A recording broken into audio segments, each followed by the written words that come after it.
হযরতে মূসা আলাইহিস সালামের কাছে ফেরাউন প্রশ্ন করলো, তুমি যে রবের দাবি করছো যে একজন রব আছেন, সে রবের পরিচয় কি? তোমার সেই রব কে? হযরতে মূসা আলাইহিস সালাম যে জবাবটা দিলেন, কি সুন্দর জবাব! এক কথার ভিতরে সমস্ত কথা সন্নিবেশিত হয়ে গেছে। ফেরাউনের প্রশ্নের জবাবে রব কে, এ কথার জবাব দেওয়া যায়, হাজার হাজার পৃষ্ঠা লেখা যায়। রবকে তার পরিচিতি, আমি যদি এখন শুধু রব শব্দের ব্যাখ্যা করি, তাফসীর করি, রাত শেষ হয়ে যেতে পারে, ইনশাআল্লাহ ব্যাখ্যা দেওয়া যাবে। কিন্তু মূসা আলাইহিস সালাম কি সুন্দর একটা জবাব দিয়া দিলেন, রবকে শোনো। রব্বুনাল্লাযী আ'তা কুল্লা শাইইন খালকাহু সুম্মা হাদা। রব হচ্ছেন সেই, আমার প্রভু হচ্ছেন তিনি, যিনি সমস্ত সৃষ্টিকে, সমস্ত মাখলুকাতকে যিনি সৃষ্টি করেছেন, আর সৃষ্টি করার পর তার চলার জন্য পথ তৈরি করে দিয়েছেন। তিনি হচ্ছেন আল্লাহ পাক, যিনি সৃষ্টি করেন আর পথের দিশা দেন। তিনি হচ্ছেন আল্লাহ পাক, তিনি হচ্ছেন রব। শুধু বানান না, বানাবার পরে তার প্রয়োজনটাও মিটায় দেন। আল্লাহ পাক সেই আল্লাহ বলছেন, খালাকাল ইনসানা আল্লামাহুল বায়ান। তিনি মানুষ সৃষ্টি করেছেন। আমি সম্ভবত দ্বিতীয় দিনে আপনাদেরকে বলেছিলাম, মানুষ বানর থেকে আসে নাই, মানুষ ওরাং ওটাং থেকে আসে নাই, মানুষ শিম্পাঞ্জি থেকে আসে নাই, মানুষ বাঁদরের গোষ্ঠী নয়, মানুষ এসেছে মাটি থেকে, আদম থেকে। মানুষের পূর্বপুরুষ হচ্ছেন হযরতে আদম আলাইহিস সালাম। মানুষের পূর্বপুরুষ কে? আদম আলাইহিস সালাম। আর মানুষের পূর্বপুরুষ হচ্ছেন আদম আলাইহিস সালাম, আর তার উৎপত্তি হচ্ছে মাটি থেকে। মানুষ এসেছে আদম থেকে, আদম এসেছে মাটি থেকে। এখন আল্লাহ পাক বলছেন যে আমি হচ্ছি তোমার স্রষ্টা, আমি তোমাকে বানাইছি। কোরআনে কারীমের কথা এভাবে বলছে, কাইফা তাকফুরুনা বিল্লাহি ওয়া কুনতুম আমওয়াতান ফাহিয়াকুম সুম্মা ইউমীতুকুম সুম্মা ইউহয়ীকুম সুম্মা ইলাইহি তুরজাউন। হে মানুষ, তোমরা কিভাবে কুফরি করো, অস্বীকার করো, আল্লাহর সাথে নাফরমানি করো? কিভাবে করো? যে আল্লাহ তোমাকে, তুমি ছিলে মৃত্যু, তোমাকে আল্লাহ পাক জিন্দা করেছেন, এই জিন্দা থেকে আবার মৃত্যু করবেন, আবার মৃত্যু থেকে তোমাদেরকে জিন্দা করবেন, আবার সেই আল্লাহর কাছে তোমাদেরকে ফিরে আসতে হবে। সুতরাং মানুষ জন্মের পূর্বে সব মৃত্যু ছিল, একথা তো আজ বিজ্ঞানসম্মত কথা, বৈজ্ঞানিক সত্য কথা। মানুষ জন্মের আগে মৃত্যু ছিল। কিভাবে? মানুষের উৎপত্তি কোত্থেকে এলো? কোরআনে কারীম তা পরিষ্কার করে বলছে, তোমাকে কিভাবে সৃষ্টি করেছে তুমি দেখো।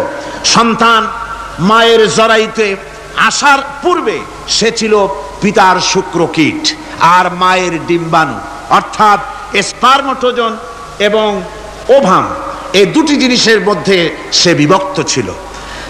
মায়ের বক্ষপিঞ্জর এবং পিতার পৃষ্ঠদেশ থেকে সবেগে নির্গত এক ফোঁটা পানি দিয়ে আমি আল্লাহ পাক তোমাকে সৃষ্টি করেছি।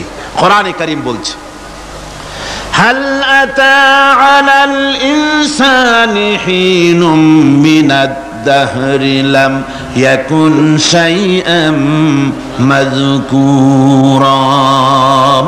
মানুষের জীবনে কি এমন এক সময় এসেছিল না যখন সে উল্লেখযোগ্য বিষয় বস্তু হিসাবে পরিগণিত ছিল না? তোমার নাম ছিল না, পরিচয় ছিল না, কিছুই ছিল না, দুনিয়ার কেউ তোমাকে জানতো না, শুনতো না। আমি আল্লাহ পাক তোমাকে সৃষ্টি করেছি। তুমি কোত্থেকে এলে? কোরআনে কারীম থেকে তা জেনে নাও। আল্লাহ রাব্বুল আলামিন বলেন, ইন্না খালাকনাকুম মিন তুরাবিন সুম্মা মিন নুতফাতিন সুম্মা মিন আলাকাতিন সুম্মা মিন মুদগা। আমি রাব্বুল আলামিন তোমাকে সৃষ্টি করেছি, মাটির উপাদান দিয়ে তৈরি করলাম। মা বাপের, পুরুষের স্পার্মটোজন আর মহিলাদের ওভাম দুটোতে মিলে মায়ের গর্ভের ভিতরে নাপাক পানি ফোঁটাকে জমাট রক্তে পরিণত করে দিলাম। এই জমাট রক্তকে গোশত বানালাম, কচি কচি হাড় দিয়ে একটা বডি একটা স্ট্রাকচার তৈরি করলাম, তারপরে ফাকাসাউনাল ইযামা লাহমা, গোশত দিয়ে, রগ দিয়ে, চামড়া দিয়ে সুন্দর করে ছাউনি দিয়া মায়ের গর্ভের ভিতরে আমি আল্লাহ রব্বুল আলামিন তোমাকে বানাইছি। মায়ের পেটের ভিতরে ফি কারারিম মাকিন, একটি সুরক্ষিত জায়গায় তোমাকে আমি রেখে দিলাম, যেখানে কোনো রোগ, কোনো জার্ম যেখানে পৌঁছতে পারবে না, কোনো অসুবিধা হবে না, এমন একটা জায়গায়, এমন একটা ইন্টেনসিভ কেয়ার ইউনিটের ভিতরে রেখেছি। সুবহানাল্লাহ ওয়া বিহামদিহি। একটা ইন্টেনসিভ কেয়ার ইউনিট, যেখানে কোনো রকমের কোনো জার্ম প্রবেশ করে বা করবার কোনো ক্ষমতা নাই কারো, এমন একটা যে একটা প্যাকেট, সুন্দর একটা প্যাকেট, একটা কভারের মধ্যে তোমাকে তৈরি করা হলো মায়ের পেটের মধ্যে। তারপরে আজকে তুমি কুফরি করতেছো, আজকে আমাকে অস্বীকার করছো। ওই গর্ভের ভেতরে আমি ইচ্ছে করলে রক্তের পিণ্ডের আকারে মায়ের গর্ভ থেকে আবর্ষণ করে দিতে পারতাম, দুনিয়ার মুখ দেখতে পারতে না। মায়ের পেটের ভেতর থেকে মরা সন্তান হিসাবে বের করে দিতে পারতাম, বিকলাঙ্গ করে বের করে দিতে পারতাম, পঙ্গু করে বের করতে পারতাম, পারতেন না? আল্লাহ রাব্বুল আলামিন বলেন কেমনে বানালাম? খলাকাল ইনসান, মানুষ আমি সৃষ্টি করেছি মায়ের পেটের ভিতরে বসে। যখন ক্ষুধার উদ্রেক হলো, রুহু যখন এসে গেল, ক্ষুধা লাগলো, খাবারের প্রয়োজন হলো, আমি কেমনে খাওয়ালাম? দুনিয়ার কোনো মা বাপ, কোনো নেতা, কোনো ডাক্তার, কোনো চিকিৎসা বিজ্ঞানী মায়ের পেটের সন্তানের খাবার সরবরাহ করতে পারে না। আল্লাহ পাক বলেন তুমি কি খাবে? ব্যবস্থা আমি করেছি। মায়ের মাসিক অসুখকে বন্ধ করে দিয়ে মায়ের নাভির সঙ্গে তোমার নাভির সাথে তার লাগাইয়া দিয়েছি, আর ওই তারের মাধ্যমে রক্ত বের করে দিয়া মায়ের রক্ত দিয়ে তিল তিল করে তোমারে বড় করেছি। রক্তটা মুখে লাগাই নাই, মুখে লাগলে পরে নাপাক রক্ত, মুখটা নাপাক হয়ে যাবে। নাভির ভিতর দিয়ে পাস করে দিলাম, মুখটাকে পবিত্র রেখে দিলাম, যাতে করে দুনিয়ায় আসার পর আমার পবিত্র বানানো মুখখানা দিয়া এই দুনিয়ায় বসে তোমার আল্লাহর পবিত্র নামের জিকির করতে পারো। এমন সুন্দর করে মায়ের পিঠের ভিতরে তৈরি করলাম, হাত দিলাম, পা দিলাম, সুন্দর করে বানালাম, এমন নিখুঁত করে বানালাম, তাকায়া দেখো নিজের দিকে, সুন্দর করে বানালাম। এরপরে কি করলাম? সুম্মা নুখরিজুকুম তিফলা, বাচ্চার আকারে মায়ের পেট থেকে আস্তে করে বের করে নিয়ে আসলাম। সুবহানাল্লাহ ওয়া বিহামদিহি। আস্তে করে মায়ের পেট থেকে নিয়ে এসেছি পৃথিবীর বুকে। পৃথিবীতে যখন আসলে তখন তোমার অবস্থাটা কি ছিল? ক্ষুধার যন্ত্রণায় যদি মরেও যেতে, কান্দা ছাড়া ভাষা নাই। ভাষা আছে? কোনো হুঁশ ছিল আমাদের? কোনো জ্ঞান ছিল? আল্লাহ রাব্বুল আলামিন বলেন আল্লাহু আখরাজাকুম মিন বুতুনি উম্মাহাতিকুম লা তা'লামুনা শাইআ, মায়ের গর্ভ থেকে এমন অবস্থায় বের করে এনেছি যখন তোমার কোনো হুঁশ নাই, জ্ঞান নাই, কথা বলতে পারো না, পায়খানার ভিতরে পড়ে থাকো, ট্যাটা করে কান্দা ছাড়া পথ নাই, পানির পিপাসায় গলা শুকায় যায়, কান্দা ছাড়া পথ নাই, মনের তোমার মুখের কোনো ভাষা নাই কান্না ছাড়া। আমি তোমার এমন আল্লাহ, আমি তোমার এমন স্রষ্টা, আমি তোমার এমন রব। তোমার ভাষা নাই বলে মায়ের কলিজার ভেতরে আমি তোমার প্রতি এক দুর্বিনীত মহব্বত পয়দা করে দিয়েছি। তোমার কান্না তোমার মায়ের বুকের মধ্যে শেল বিঁধে যায়। তুমি যখন কাঁদো, কান্নার আওয়াজ যখন মায়ের কানে চলে যায়, হাজারো কাজ ফেলে মা দৌড়াইয়া বাচ্চারে কোলে নেয়। কি খাবে কেউ তৈরি করে না। আল্লাহ রাব্বুল আলামিন বলে বান্দারে, দুনিয়ায় আসার আগে তুমি কি খাবে, খাবারের বন্দোবস্ত আমি আল্লাহ করেছি, আমি এমন স্রষ্টা। তুমি দুনিয়া আসার 6 মাস আগে তোমার মায়ের বুকের ওপরে তোমার খাদ্য গরম করে আমি আল্লাহ রিজার্ভ করে রেখে দিয়েছি। সেই খাদ্য শুধু খাদ্য নয়, রোগের প্রতিষেধক, এটা ওষুধ। আজ বিজ্ঞানীরা, চিকিৎসা বিজ্ঞানীরা বলছেন মায়ের দুধ সন্তানের খাদ্যের, মায়ের দুধের চাইতে কোনো বিকল্প কিছুই নাই। সন্তান পৃথিবীতে এলে মায়ের প্রথম দুধটা গ্রামে গঞ্জে অশিক্ষিত এলাকায় প্রথম দুধটা ফেলে দেয়, এটাকে মনে করে এটা খারাপ, এটা খাওয়াতে নাই, তাহলে ধনুষ্টঙ্কার হবে, হাবিজাবি কথা বলে। আল্লাহ দুধ বানাইছে বাচ্চার ধনুষ্টঙ্কার হওয়ার জন্যে। মায়ের ওই প্রথম দুধটা হচ্ছে সন্তানের জন্য সমস্ত রোগের প্রতিষেধক। সে ছিল পেটের ভিতরে একটা কাভারের মধ্যে, ওখানে কোনো জার্ম ছিল না, কোনো রোগ জীবাণু ছিল না। ও পৃথিবীতে এসেছে যেখানে অক্সিজেনের ভেতরে জার্ম রয়েছে, বাতাসের ভিতরে জার্ম রয়েছে, যার পরিবেশটা খারাপ হয়ে আছে, মানুষের শ্বাস প্রশ্বাসে নিঃশ্বাসে হাজারো রোগ জীবাণু ঘুরছে, এই রকমের একটা পৃথিবীতে এসেছে। আসার পরে কচি স্বাস্থ্য, কচি শরীর, কচি হার্ট, কচি লাংস, সেটাকে প্রতিরোধ করবে কি করে? সেজন্য আল্লাহ পাক মায়ের দুধের ভিতরে সমস্ত রোগের প্রতিষেধক দিয়ে দিয়েছেন। সুবহানাল্লাহ। আজকের বিজ্ঞানীরা তা স্বীকার করেছেন। অনেক মা তার সন্তানকে দুধ দেন না, নিজের শরীর স্বাস্থ্য ভালো রাখার চিন্তা করে বাচ্চাকে দুধ খাওয়ান না। এটা অত্যন্ত নির্মম কাজ। বাচ্চাকে দুধ খাওয়ালে বাচ্চার সাথে মায়ের মহব্বত বাড়ে। ইউরোপে আমেরিকায় মাকে মা বলে ডাকে না, বাপকে শ্রদ্ধা করে না, সম্মান করে না। তার কারণ সেখানে মায়েরা তার সন্তানদেরকে কোলে নেয় না, সন্তানদেরকে ফিডার খাওয়ায়। আর আমি নিজের চোখে দেখেছি মায়েরা ইউরোপে আমেরিকায় যখন শপিং এ আসে, তখন রাস্তায় যখন আসে, তখন ওই পুশ চেয়ারগুলিতে বাচ্চাকে শোয়াইয়া বাচ্চা এভাবে পুশ চেয়ারে করে ঠেলে নিয়ে যায়, আর কুত্তার বাচ্চাগুলি কোলে করে ঘুরে বেড়ায়। কুত্তার বাচ্চা কোলে নেয়, নিজের বাচ্চা পুশ চেয়ারে করে ঠেলে। সেই জন্য মায়ের প্রতি সন্তানের মহব্বত হয় না, সন্তানেরও মায়ের প্রতি কোনো শ্রদ্ধা জাগে না। আল্লাহর কি ব্যবস্থা! মায়ের কলিজার মধ্যে মহব্বত পয়দা করে দিয়েছেন আল্লাহ পাক। মায়ের বুকের দুধের ভিতরে আল্লাহ রাব্বুল আলামিন, আল্লাহ পাক বলছেন, আমি মানুষ সৃষ্টি করেছি আর তার সমস্ত প্রয়োজন মিটিয়েছি, তার খাবারের সব প্রয়োজন মিটিয়ে দিয়েছি। দুধটাকে ঘন করি নাই হজম করতে পারবে না বলে, ওই দুধটা সামান্য পাতলা করে দিয়েছি, ওর ভিতরে সামান্য মিষ্টি দিয়েছি। দুধের বোটার ভিতরে একটা ছিদ্র দিলে, চোষা মারলে পরে অনেকগুলি দুধ বেরিয়ে এসে গলাটা আটকে যেত, তোমার কচি কণ্ঠ গলা আটকে যেত, শ্বাস করতে পারতে না। এজন্য মায়ের স্তনের বোটার ভিতরে সূক্ষ্ম সূক্ষ্ম 32টা ছিদ্র করে আস্তে করে দুধ বার করে তোমার জীবন আমি বাঁচাইছি। খলাকাল ইনসান, মানুষ সৃষ্টি করেছি আমি আল্লাহ পাক। সুতরাং যে আল্লাহ পাক এ মানুষ সৃষ্টি করলেন আর মায়ের কলিজার ভিতরে মোহব্বত পয়দা করে দিলেন, সে আল্লাহ পাক বলছেন, খবরদার ওই মাকেও যেন আবার ভুলে যেও না। মাকে সম্মান করে করো, মা বাপকে মোহব্বত করো, তাদেরকে শ্রদ্ধা করো।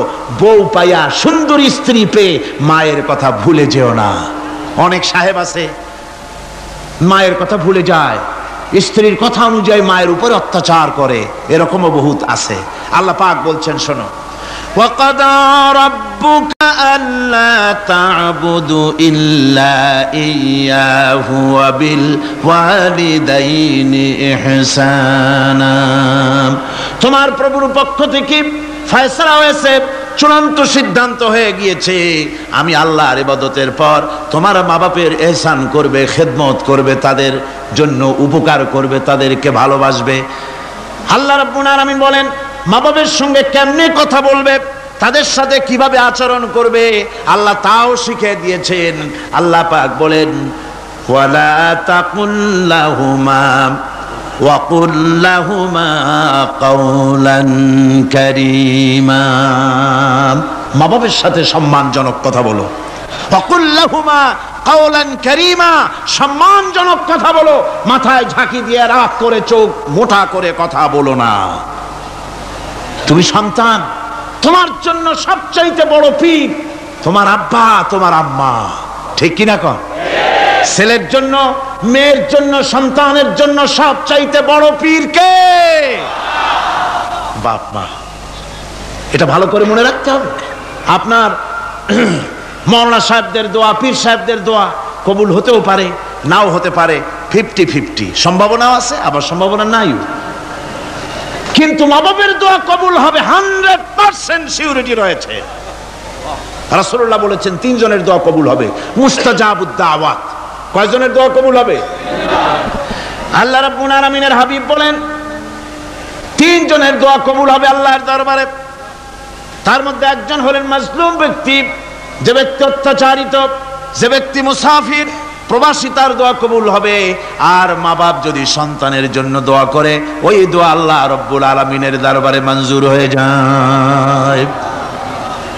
আল্লাহ রাব্বুল আলামিন মা বাপ সম্পর্কে বলেন, মা বাবের জন্য আমার কাছে দোয়া করবি বান্দারা, আমার কাছে দোয়া করবি। দোয়াটা আল্লাহ পাক শিখাচ্ছেন, রব্বির হামহুমা কামা রব্বায়ানি সাগীরা।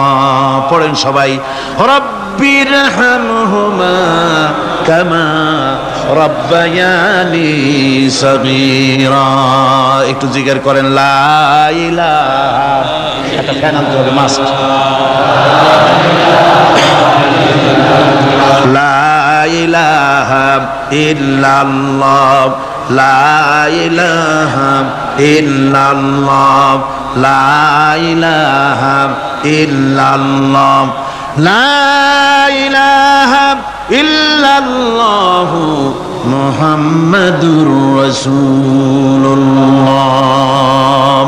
আমার ভাইরা, আল্লাহ পাক শিখাচ্ছেন, বান্দা তোর মা বাপের জন্য আমার কাছে দোয়া কর। আল্লাহ রব, আয় আমার প্রভু, আমার মা বাপ যেমন ছোটবেলায় আমাকে স্নেহের কোলে লালন পালন করেছে, আয় আমার আল্লাহ তুমি আমার মা বাপকে তোমার রহমতের কোলে লালন পালন করো।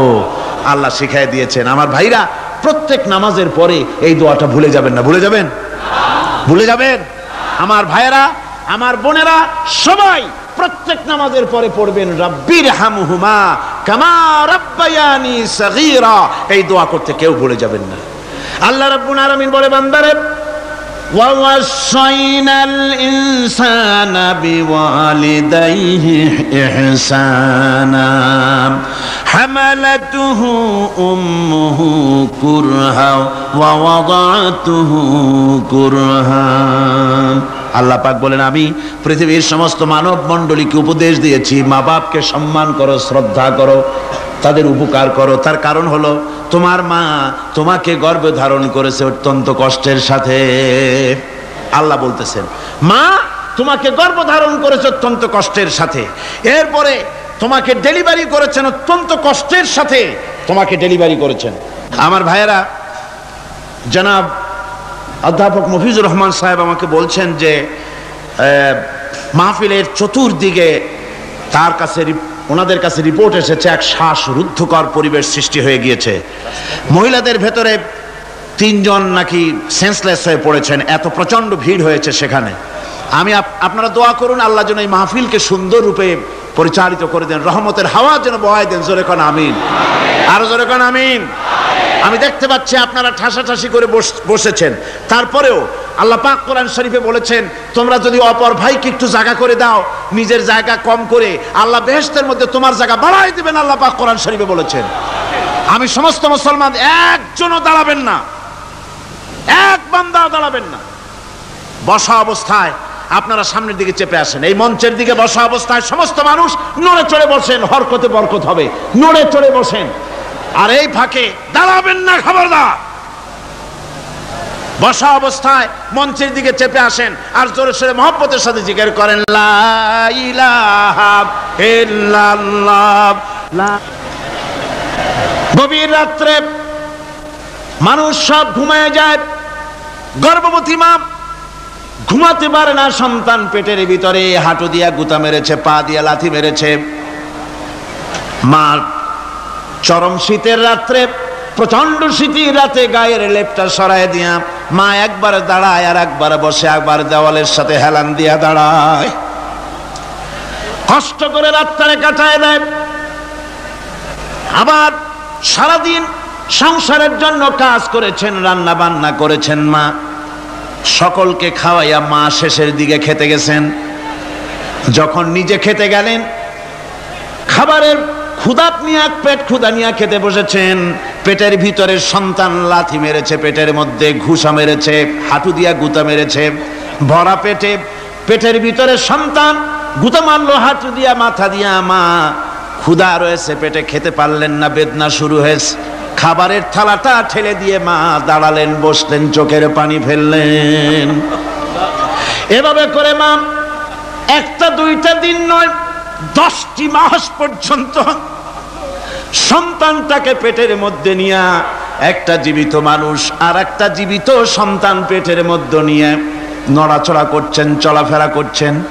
কিতাবের মধ্যে এসেছে রাতের বেলায় মা যে ঘুমাতে পারেন না সন্তানের নড়াচড়ার কারণে, রাতভর ইবাদত করলে যত সওয়াব পাওয়া যেত আল্লাহ ওই সওয়াব মায়ের আমলনামায় লিখে দেন। সন্তান পেটে থাকার কারণে খেতে পারে না, পেট ভরে ক্ষুধায় কষ্ট পায় মা, এই জন্যে 10 মাস ধরে রোজা রাখলে যে সওয়াব হতো আল্লাহ রাব্বুল আলামিন মায়ের আমলনামায় রোজার সওয়াব লিখে দেন।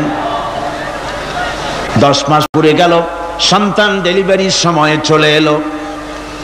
মায়ের মন বিমর্ষ, সন্তান ডেলিভারি হবে, না জানি মরে যায় নাকি, না জানি অপারেশন লাগে নাকি, কি অবস্থা হবে। মা খেতে পারে না, মুখটা শুকায়া যায়।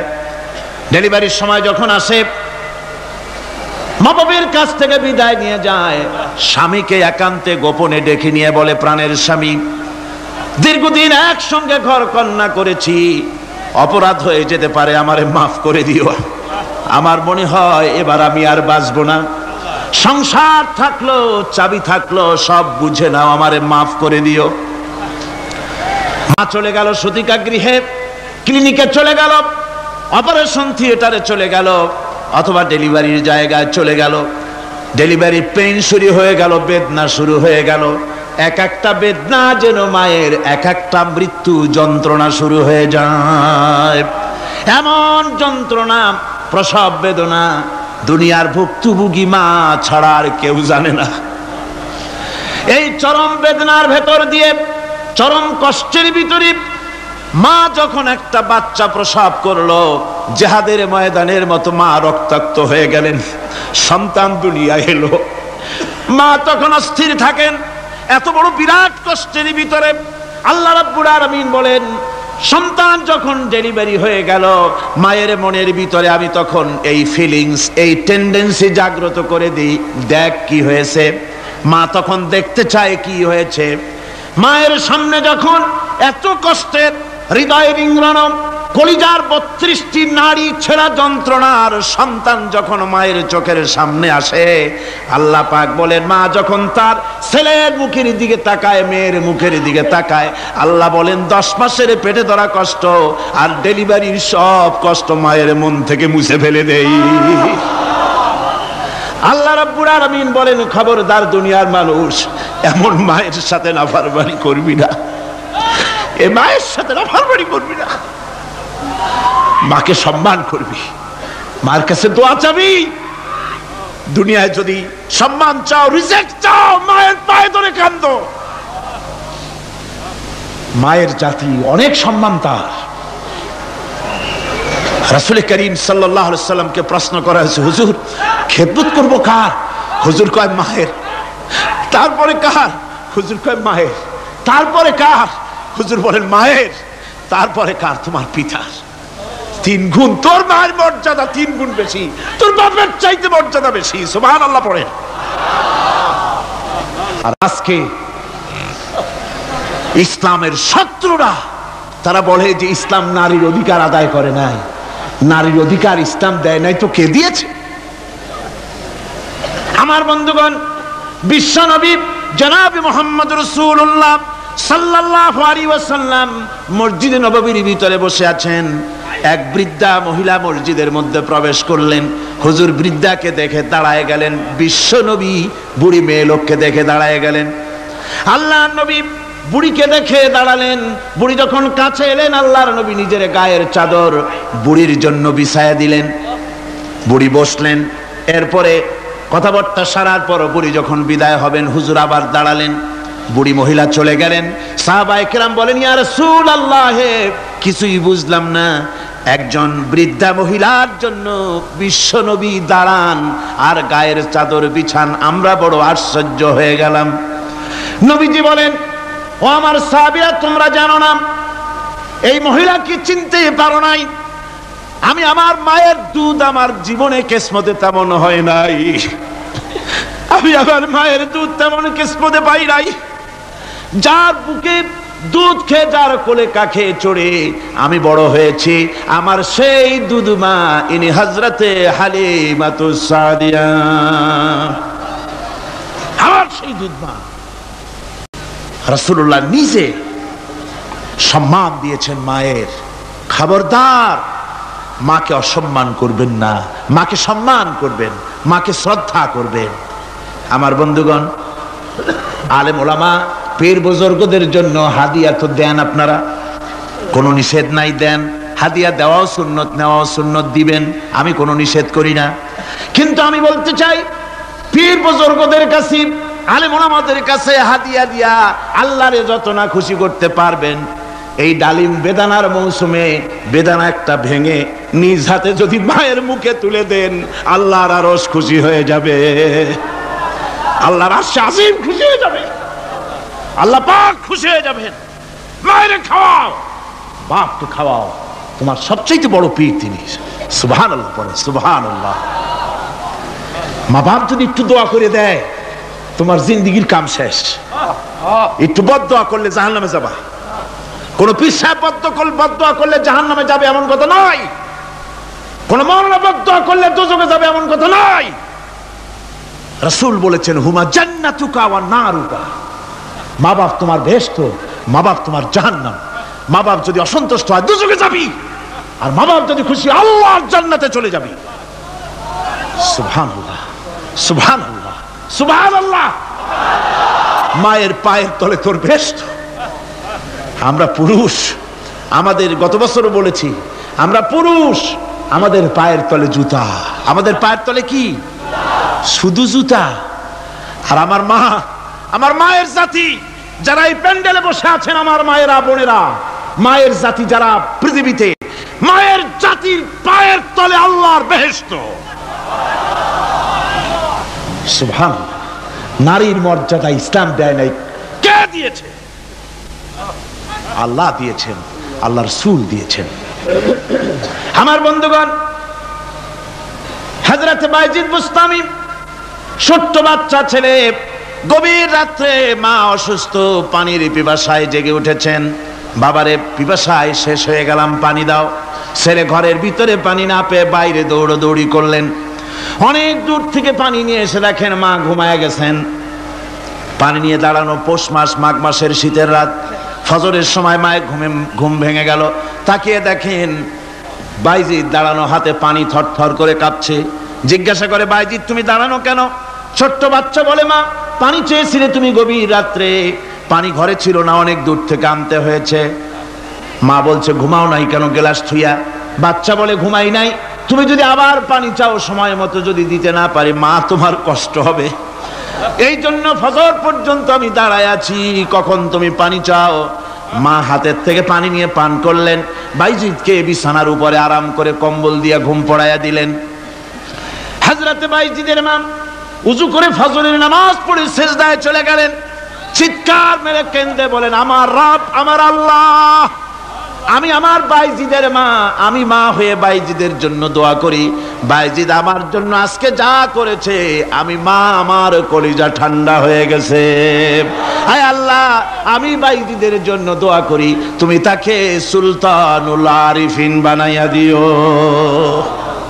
মঞ্জুর হয়ে গেল আল্লাহ পাকের কাছে দোয়া। আমার ভাইরা, আল্লাহ পাক বলছেন, খবরদার, আমার ইবাদতের পরে মা বাপ, আল্লাহর ইবাদতের পরে কারা? মা বাপ। মা বাপকে সম্মান করো, শ্রদ্ধা করো, মোহাব্বত করো, কিসমত খুলে যাবে, কিসমত খুলে যাবে। মা বাপকে সম্মান করো। হযরত আবু হুরায়রা রাদিয়াল্লাহু তাআলা আনহু রাসূলের সামনে এসে কাঁদতেছেন। হুজুর বলছেন, আবু হুরায়রা কাঁদো কেন? কাঁদো কেন? রাতের বেলা কাঁদো কেন? হযরত আবু হুরায়রা বলছেন, হুজুর আমাকে মা মেরেছেন। হুজুর বলছেন, মা মারলো কেন? কোন অপরাধ করেছো? কোন গোস্তাখি করেছো? আবু হুরায়রা বলছেন, না হুজুর, কোন গোস্তাখি করি নাই, তবে মারলো কেন? হযরত আবু হুরায়রা বলছেন, হুজুর আমি আপনার দরবার থেকে ফিরতে রাত হয়ে গিয়েছিল। মা জিজ্ঞেস করলেন, আবু হুরায়রা এত রাত্রে কোথায় ছিলি? বললাম, আমি ছিলাম যে কদম চুমতে পারলে দুনিয়া ধন্য হয়, সেই দরবারে নববীর কদম মোবারক থেকে আসতে আমার দেরি হয়েছে। আমার মা মুশরিকা, আপনার নাম শুনে তার গায়ে আগুন জ্বলে উঠলো, আমাকে ধরে মারা আরম্ভ করলো, বলল হয় আমার বাড়ি ছাড়বি আর না হয় মুহাম্মদ সাল্লাল্লাহু আলাইহি ওয়াসাল্লামের দরবার ছাড়বি। আমি বললাম, আমার মা, তুমি বুড়ি মানুষ, তোমার গায়ে যত শক্তি আছে সমস্ত শক্তি দিয়ে আমারে পিটাও, আমারে মারো, মারতে মারতে আমাকে বাড়ি থেকে তুমি বের করে দাও। তোমার বাড়ি শুদ্ধ, তাম দুনিয়া ছেড়ে দিতে পারি, আল্লাহর নবীর কদম মোবারক ছেড়ে দিতে পারি না। হুজুর, আমার মা আমাকে গলা ধাক্কা দিয়ে বের করে দিয়েছেন। হুজুর বলছেন, আবু হুরায়রা, তোমার মা তোমাকে মেরেছে, তুমি আমার কাছে নালিশ করছো? আমার তো এখানে ইন্টারফেয়ার করার কিছুই নেই। সুবহানাল্লাহ, সুবহানাল্লাহ। মা তোমাকে মেরেছে, এখানে আমার করার কিচ্ছু নাই। বিশ্ব নবী বলছেন, এত বড় পাওয়ারফুল নবী, লেজিসলেটিভ পাওয়ার, সারে আল্লাহ তাকে বানিয়েছেন শরীয়ত প্রণেতা। কোরআন শরীফ, কোরআন শরীফে শুধু হালাল ও হারামের, হালাল এবং হারামের, বৈধ এবং অবৈধের সীমারেখা শুধু কোরআনই ঠিক করেনি, রাসূলের জন্য আল্লাহ ছেড়ে দিয়েছেন। আল্লাহ রাসূলও হারাম, হালাল এবং হারামের বৈধতা অবৈধতার সীমারেখা নির্ধারণ করেছেন। এত বড় ক্ষমতা তার, এত বড় পাওয়ারফুল বিশ্বনবী, তিনি বলছেন মা মেরেছে, আমার করার কিছু নাই। চিন্তা করেন কত বড় কথা, এ কথার লোড কত। হযরত আবু হুরায়রা বলেন, ইয়া রাসূলুল্লাহ, মা মাকে মেরেছেন, আমি আল্লাহর নবীর কাছে মায়ের বিরুদ্ধে নালিশ করতে আসি নাই। বললেন, কেন এসেছো? হযরত আবু হুরায়রা বলেন, হুজুর এসেছি একটা কারণে, আমি জানি আল্লাহ নবী যদি আল্লাহর দরবারে হাত উঠায়া কোনো জিনিস বলে, আল্লাহ রাব্বুল আলামিন সঙ্গে সঙ্গে মঞ্জুর করে নেন। হুজুর আমি এসেছি, মেহেরবানি করে দোয়া করুন আমার মাকে যেন আল্লাহ হেদায়েত নসিব করে দেন। আল্লাহ নবী হাত উঁচু করে বললেন, আল্লাহুম্মা হিদি উম্মা আবি হুরায়রা, আয় আল্লাহ আমি দোয়া করি আবু হুরায়রার মাকে তুমি হেদায়েত নসিব করে দাও। রাসূলুল্লাহ দোয়া করছেন আর আবু হুরায়রা সমানে দৌড়াচ্ছেন। তিনি দৌড়াচ্ছেন, পেছন থেকে কয়েকজনে আবু হুরায়রার জামা টেনে ধরেছে, দৌড়ো। তাদের জানা আবু হুরায়রা খুব ভদ্রলোক মানুষ, কোনো ঝড় ঝামেলার মধ্যে থাকে না, রাগ সাগ করে না, চিৎকার মারে না, দৌড় মারে না, এত ভদ্র শরীফ, দৌড়ায় কেন? না জানি কোন বিপদ বুঝি ঘটে গেছে। পিছন থেকে জামা টেনে ধরে বলে, দৌড়াও কেন? হযরত আবু হুরায়রা জামা সাহাবীর হাত থেকে ছিনায় নিয়ে বলেন, জামা ছেড়ে দাও, আমাকে দৌড়াতে দাও, আমি দৌড়াইয়া বাড়ি যে দেখতে চাই। আমি দৌড়াইয়া আগে আমার বাড়ি পৌঁছতে পারলাম না, আমি যাওয়ার আগে আমার আল্লাহর নবীর দোয়া আমার বাড়ি পৌঁছে গেছে, আমি এইটা দেখতে চাই। হযরত আবু হুরায়রা বাড়িতে গিয়ে দরজা নক করলেন, ভেতর থেকে আওয়াজ এলো, কে? হযরত আবু হুরায়রা বলেন, মা আমি তোমার আবু হুরায়রা ফিরে এসেছি। মা বলছেন, বাবা অপেক্ষা করো, দরজা খুলতেছি। হযরত আবু হুরায়রা বলেন, মায়ের গলার আওয়াজের ভিতরে শিরকিয়াতের কর্কশতা পেলাম না, মায়ের গলার আওয়াজের ভিতরে তাওহীদের গন্ধ পেলাম। আমার মনে হলো নবীর নিক্ষিপ্ত তীর তার নিশানায় পৌঁছে গেছে। কিছুক্ষণ পর মা আমার বেরিয়ে এলেন, মাথা থেকে চুলের থেকে, বুড়ি মানুষ, সাদা চুলের ভিতর থেকে পানি পড়তেছে। মা বলল, বাবারে তোমারে মারার পর আমি বড় অনুতপ্ত হয়েছি, অনুশোচনা করেছি, আমি গোসল করেছি, মনে মনে ভাবলাম আমার ছেলে তো কোনো খারাপ জায়গায় যায় নাই, কেন তারে মারলাম? আমি বড় লজ্জায় পড়েছি তোমারে মেরে। ও আমার আবু হুরায়রা, আমি গোসল করেছি, পবিত্র হয়ে গেছি, জলদি করে আমাকে নিয়ে চলো বিশ্ব নবী জনাবে মুহাম্মদুর রাসূলুল্লাহর দরবারে। হযরত আবু হুরায়রা মা ঘোষণা করলেন, আশহাদু আল্লা ইলাহা ইল্লাল্লাহু ওয়াহদাহু লা শারীকা লাহু ওয়া আশহাদু আন্না মুহাম্মাদান আবদুহু ওয়া রাসূলুহু। আমার ভাইরা, মা বাপ সবচেয়ে সম্মানের জিনিস। আল্লাহর ইবাদতের পরই মা বাপের খেদমত করতে হবে। আল্লাহ পাক বলছেন, বান্দারে দেখ, মায়ের পেট থেকে আনলাম, মায়ের বুকের মধ্যে মহব্বত পয়দা করলাম, এত মহব্বত দিলাম তোর উপরে, যে কোনো বিদেশে যান, যেখানে যান, বাড়িতে ফিরলে পরে সকলে, ছেলে মেয়ে ভাই বোন সবাই দেখবে সুটকেসে আমার জন্য আনছে কি। সবাই চিন্তা করবে আমার জন্য কি এনেছে। একমাত্র মা সন্তানের মুখের দিকে তাকাবে, কখন খাইছে সে। সুবহানাল্লাহ, সুবহানাল্লাহ, আমার বাসার মুখখানা শুকনা, তুই বুঝি আজকে কিছু খাইস নাই। বিদেশে যেসব সন্তান থাকে, মা কাটা কবুতরের মতো ছটফট করে। আমার ছোটবেলার কথা আমি দেখেছি সরসিরা মাদ্রাসায় পড়তাম, আব্বা টাকা দিতেন মাদ্রাসায় যাওয়ার সময়, আবার মা আবার মুরগির ডিম বিক্রি করা, বিভিন্ন জিনিস বিক্রি করা বা বাজার করা পয়সা, উদ্বৃত্ত কিছু পয়সা আব্বার অজান্তে আমার হাতের মুঠার মধ্যে দিয়ে দিতেন। যখন মাদ্রাসার দিকে রওনা হয়েছি, পর্দার আড়াল থেকে দরজা থেকে দেখতাম, যতক্ষণ তাকায় দেখতেছি চোখ থেকে পানি দরদর করে পড়তেছে। সুবহানাল্লাহ, মা কি জিনিস! আল্লাহ আল্লাহ আল্লাহ। বিদেশে যদি কারো সন্তান মারা যায়, সবার জানার আগে কবি বলতেছেন, বিদেশে বিরাজ্যে যার পুত্র মারা যায়, পশু পক্ষী না জানিতে আগে জানে মায়। মায়ের কলিজার তারে টান লেগে যায়, মা বুঝতে পারে আমার সন্তানটা নাই। আহারে মা! আমার বন্ধুগণ, মা যার বেঁচে আছে বেয়াদবি করেছেন, পাও ধরে মাপ নিয়ে নেবেন, পাও ধরে মাপ নিয়ে নেবেন। মা তো পাও ধরে দেখবেন মাফ করে দিবে। সুবহানাল্লাহ, সুবহানাল্লাহ, কত দরদ তার বুকের মধ্যে। আর মা বাপকে সম্মান করবেন। যাক, এই বিষয়ের উপরে আমি আর যেতে চাই না, শুধু আমি আপনাদের বললাম, এই বিশাল জনতাকে বললাম, সবচাইতে বড় পীর আপনার জন্য আপনার মা বাপ। সবচাইতে বড় পীর কে? মা বাপ। সন্তুষ্ট করেন, রুজিতে অভাব ঘটবে না, কোন মাজারে গিয়ে সেজদা দেওয়া লাগবে না, আল্লাহর কসম, মাজারে যাই চাওয়া লাগবে না। মা বাপকে খেদমত করেন, মা বাপকে খুশি করেন, মা বাপকে খাওয়ান, হাদিয়া দেন, মা বাপ খুশি, রুজিতে বরকত হবে, ব্যবসায় বরকত হবে, ঋণগ্রস্ত থাকবেন না, সম্মান আল্লাহ বাড়ায় দিবেন। সুবহানাল্লাহ বিহামদি, রাসূলুল্লাহর হাদিস। এই জন্য আমি অনুরোধ করব, মা বাপকে সম্মান করবেন। আল্লাহ পাক বলছেন, খালাকাল ইনসানা আল্লামাহুল বায়ান। আমি মানুষকে সৃষ্টি করেছি। কেমনে সৃষ্টি করলাম তা তো এতক্ষণ বললাম। এইভাবে করে মানুষ সৃষ্টি করেছি। দেখো, তোমার নিজের দিকে তাকাও। ফালয়ানজুরিল ইনসানু মিম্মা খুলিক। কিভাবে মানুষ তোমাকে সৃষ্টি করা হলো, একবার তাকায় দেখো, তোমার শরীরের দিকে একটু তাকায় দেখো তো, কেমনে আমি বানাইলাম, কিভাবে তৈরি করলাম, লক্ষ্য করো। এই যে মাথা, এই মাথাটার ভিতরে আছে কি? মগজ, ব্রেইন। বিজ্ঞানীরা বলেছেন এতে 1000 মিলিয়ন নার্ভ সেলস আছে এর মধ্যে। 1000 মিলিয়ন নার্ভ সেল। সেল হচ্ছে CELL, সেল। সেল মানে কোষ। এই 1000 অনুভূতি কোষ, 1000 মিলিয়ন অনুভূতি কোষ রয়েছে মাথার ভেতরে।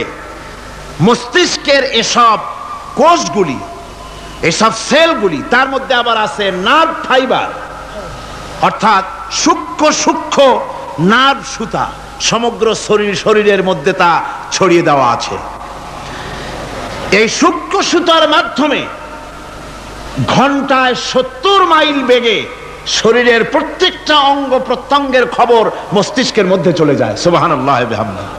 আপনার পায়ে যদি কাটা ফোটে, শরীরে যদি ব্যথা লাগে, ঘন্টায় 70 মাইল বেগে সূক্ষ্ম সূক্ষ্ম যে তারগুলি আল্লাহ দিয়েছেন, ওই তারের মাধ্যমে আপনার মাথায় চলে যায়। মস্তিষ্কে গেলে পরে তড়িৎ গতিতে সিদ্ধান্ত হয় কাটা তুলতে হবে।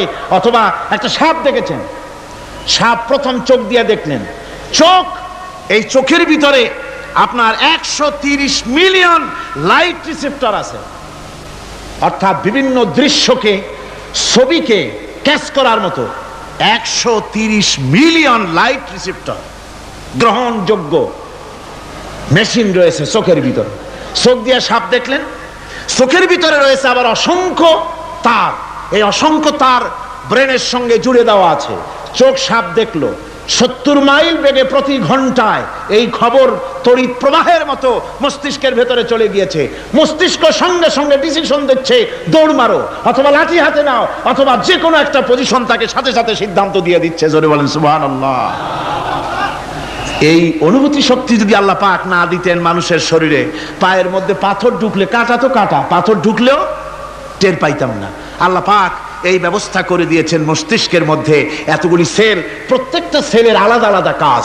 সুখ, দুঃখ, ভালোবাসা, মোহাব্বত, আনন্দ, স্বাদ ইত্যাদি জিনিসের অনুভূতি মস্তিষ্কের ভেতর থেকেই হয়, এখানে সেগুলি রেখে দেওয়া হয়েছে। তারপরে রয়েছে এই মস্তিষ্কের ভেতরে মেমোরি, স্মৃতি, স্মৃতি শক্তি। দেখুন এই যে টেপ রেকর্ডারে ওয়াজগুলি রেকর্ড হচ্ছে, তাফসীর রেকর্ড হচ্ছে। কিছুদিন পর ওই রেকর্ডের উপরে আরেকটা কথা যদি উঠান, তাহলে প্রথম কথা থাকবে? প্রথম গান বা ওয়াজ থাকবে? নষ্ট হয়ে যাবে। কিন্তু আল্লাহ রাব্বুল আলামিন আপনার আমার মাথার ভিতরে এমন এক ফিতা দিয়ে দিয়েছেন, এমন একটা মেমোরি ফিতা দিয়েছেন, যেই ফিতার ভিতরে হাজার হাজার, লক্ষ লক্ষ, কোটি কোটি সমস্ত কথাগুলি ধরবে, আপনি মুখস্থ করতে পারবেন। আগে যা মুখস্থ করেছেন পরে মুখস্থ করলে পরে আগেরটা মুছে যাবে না। সুবহানাল্লাহ বিহামদিহি। কি সুন্দর করে মস্তিষ্কের ভেতরে এই মেমোরি শক্তিকে আল্লাহ পাক তৈরি করে দিয়েছেন। চিন্তা করলে মাথা নত হয়ে যাবে আল্লাহর দরবারে। আল্লাহ পাক বলছেন, এই জিনিস আমি তোমার মাথার মধ্যে রেখেছি। দেখুন মানুষ কত কথা বলে, কত বই পড়ে, মানুষের মাথায় যত কথা আছে সব কথা যদি লিপিবদ্ধ হয় ভলিউম হয়ে যাবে, যা একটা লাইব্রেরিতে ধরা সম্ভব নয়। অর্থাৎ আপনার মাথাটা হচ্ছে একটা বিশ্বকোষ, আপনার মাথাটা হচ্ছে একটা বিরাট বিশ্বজোড়া লাইব্রেরি। জোরে কোন সুবহানাল্লাহ। আপনার মাথায় যা আছে তা আপনার কোনো বিল্ডিং এর মধ্যে ধরবে না, কোনো গ্রামে, কোনো দেশের মধ্যে তা ধরবে না, এত জিনিস আপনার মাথার মধ্যে আছে, ঠিক কিনা? এরপরে আল্লাহ পাক একটা চোখ আমাদের দিলেন। আল্লাহ রাব্বুল আলামিন বলেন, আলাম নাজআল লাহু আইনাইনি ওয়া লিসানান ওয়া শাফাতাইন ওয়া হাদাইনাহুন নাজদাইন। আমি কি তোমাদেরকে দুটি চক্ষু আর জিহ্বা, আর তোমাদেরকে আমি কি তোমাদের দুটি চক্ষু, দুটি ঠোঁট আর জিহ্বা কি আমি তোমাদের দেই নাই, যা দিয়া তোমরা দেখতে পাও, যা দিয়া তোমরা অনুভূতি, মাথার ভিতরে অনুভূতি জাগে। এই যে দুটো চোখ দিলাম, সুবহানাল্লাহ, সুবহানাল্লাহ বলেন। দুটি চোখ আছে বলে এই সুন্দর পৃথিবী দেখতে পাই। চোখ দুটি না থাকলে পৃথিবী অন্ধকার, মা দেখতে পাবো না, কোরআন দেখতে পাবো না, পৃথিবী দেখতে পাবো না, বাপ দেখতে পাবো না, সন্তান দেখতে পাবো না, দুনিয়াটা মিথ্যা হয়ে যাবে, ঠিক কিনা? ছোট্ট চোখ, 1 থেকে 1.5 ইঞ্চির ভিতরে এত সুন্দর দুটি ক্যামেরা, যে ক্যামেরা দিয়া দুনিয়ার সব কিছুকে ক্যাচ করা যায়, সব ক্যাচ করা যায়। বলুন তো, এমন একটা বাক্স আপনারা কেউ বানায় দিতে পারবে যে বাক্সের ভিতরে হাতি, ঘোড়া, বাঘ, ভল্লুক, ময়না, টিয়া, পাহাড়, পর্বত, নদ, নদী, কীট, পতঙ্গ, তরু, লতা, গাছপালা, গোষ্ঠী সুদ্ধা ধরবে, আরো খানিকটা জায়গা বাকি থাকবে, এরকম একটা বাক্স কেউ বানায় দিতে পারবে? পারবে না। এমন একটা বাক্স পৃথিবীর কোন মিস্ত্রি বানাতে পারবে না। কিন্তু আল্লাহ রাব্বুল আলামিন আপনার আমার কপালের নিচে 1 থেকে 1.5 ইঞ্চির ভিতরে এমন 2টা ফিল্ম বক্স তৈরি করে দিয়েছেন, যা দিয়ে তাকাবেন আপনি কোটি কোটি মানুষ দেখবেন, পাহাড় দেখবেন, সমুদ্র দেখবেন, সূর্য দেখবেন, চন্দ্র দেখবেন। এত কিছু দেখার পরেও চোখের ভিতরে আরো খানিকটা জায়গা ফাঁকা থেকে যায়। কি বিরাট নিয়ামত এই চোখ আল্লাহ পাক আমাদেরকে দান করেছেন। এই চোখকে হেফাজতের জন্য আবার চোখের উপরে সানসেট তুলে দেওয়া আছে, সানসেট ভুরু, আল্লাহ ভুরু লাগাই দিয়েছেন, নিচে একটু হাড় জায়গায় দিয়েছেন, উপরে সানসেট, ভেতরে চোখ, যাতে করে বল এসে লাগলে পরে চোখটা গলে না যায়, আছাড় খেলে পরে চোখটা গলে না যায়, চোখটাকে সেফ সাইডে রেখে দিয়েছেন আল্লাহ পাক সুবহানাহু ওয়া তাআলা।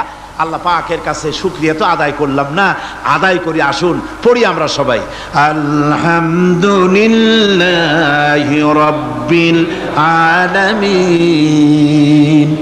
আল্লাহ পাক বলেন, আলাম নাজআল লাহু আইনাইনি ওয়া লিসানাও ওয়া শাফাতাইন, জিহ্বা দিলাম আমি তোমাকে, এই জিহ্বার ভিতরে 3000 আস্বাদন স্তর আছে। বিজ্ঞানীরা বলেছেন একটা জিহ্বার মধ্যে 3000 আস্বাদন স্তর আছে। প্রত্যেকটা স্তরের সাথে মস্তিষ্কের সাথে তার লাগানো আছে। জিহ্বায় সব জিনিসের টেস্ট নেবেন আর তার অনুভূতি, তার স্বাদটা ওখানে টের পাবে মস্তিষ্কের ভেতরে। এই জিহ্বা আল্লাহ পাক দান করে দিলেন মুখের মধ্যে। সুবহানাল্লাহ বিহামদিহি। সব রকমের স্বাদ পান না একরকম? জিলাপির স্বাদ একরকম, রসগোল্লার স্বাদ আর এক রকম, ছানার স্বাদ আর এক রকম, বেলের স্বাদ একরকম, তালের স্বাদ আর এক রকম, মুরগির স্বাদ একরকম, খাসির স্বাদ আর এক রকম, লোট্টা ফিশের স্বাদ একরকম, শুটকির স্বাদ আর এক রকম, কোরাল মাছের স্বাদ আর এক রকম, শাকের স্বাদ আর এক রকম। হাজার হাজার খাদ্য দ্রব্যের স্বাদ এক জিহ্বা দিয়ে আল্লাহ রব্বুল আলামিন নেওয়ার তৌফিক দিলেন। খালাকাল ইনসান, কি সুন্দর করে মানুষ বানালাম। দেখিস না, শুকরিয়া আদায় করিস না, এগুলি দেখবি আর শুকরিয়া আদায় করবি কি সুন্দর করে আমি আল্লাহ তোমাকে সৃষ্টি করেছি। শুধু তাই নয়, আল্লাহ পাক বলেন ইয়া আইয়ুহাল ইনসানু মা গাররাকা বিরাব্বিকাল কারীম।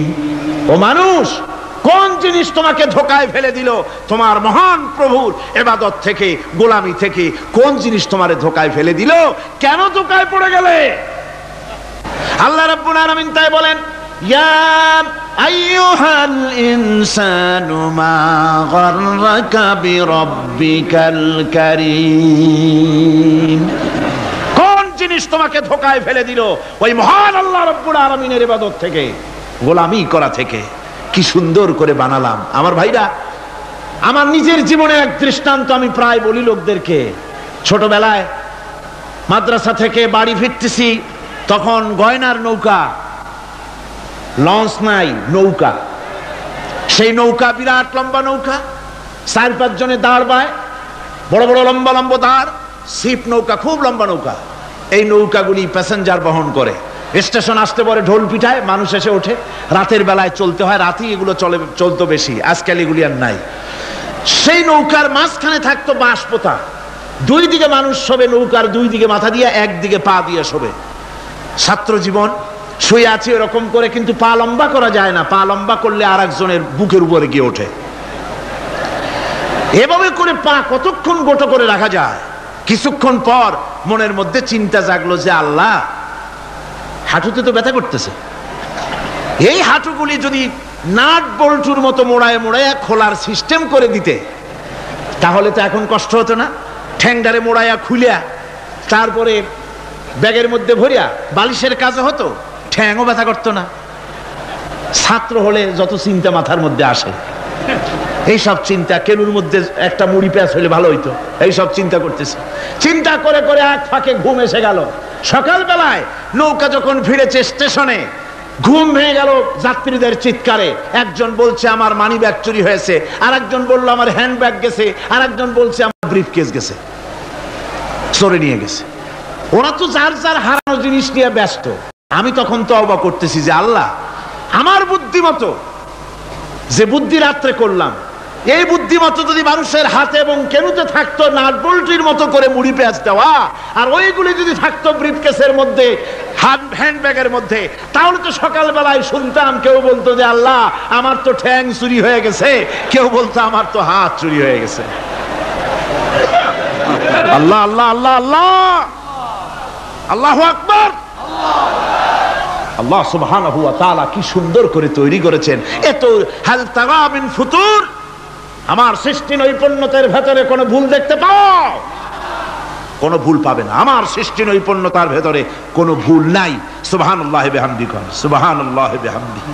এত সুন্দর করে আল্লাহ সুবহানাহু ওয়া তাআলা মানুষ সৃষ্টি করলেন। খালাকাল ইনসান আল্লামাহুল বায়ান। তিনি মানুষকে কথা বলা শিখিয়েছেন, তিনি মানুষকে সৃষ্টি করেছেন এত সুন্দর করে, চামড়া দিয়ে, সুন্দর করে চোখ দিয়ে, চুল দিয়ে, মুখ দিয়ে, কি সুন্দর করে বানিয়েছেন। সুবহানাল্লাহ। দেখুন, পায়ের তালুর চামড়া একরকম, তলার চামড়া আর এক রকম, বুকের চামড়া একরকম, পিঠের চামড়া আর এক রকম, ঠিক কিনা কন? পায়ের উপরের যে চামড়া, ওই চামড়াটা যদি পায়ের তলায় হতো, 2 দিনও হাঁটা যেত না। প্রতি সপ্তাহে 3 বার করে হাফসুল করা লাগতো। কোন ঠিক কিনা?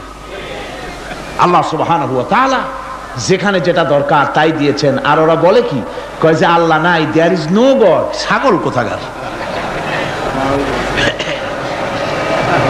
গ্যাগারিন বলেছেন, ইউরি গ্যাগারিন প্রথম মহাশূন্যচারী, মহাশূন্য পরিভ্রমণ করে এসে বললেন যে মহাশূন্যের লক্ষ লক্ষ মাইল পরিভ্রমণ করে এলাম।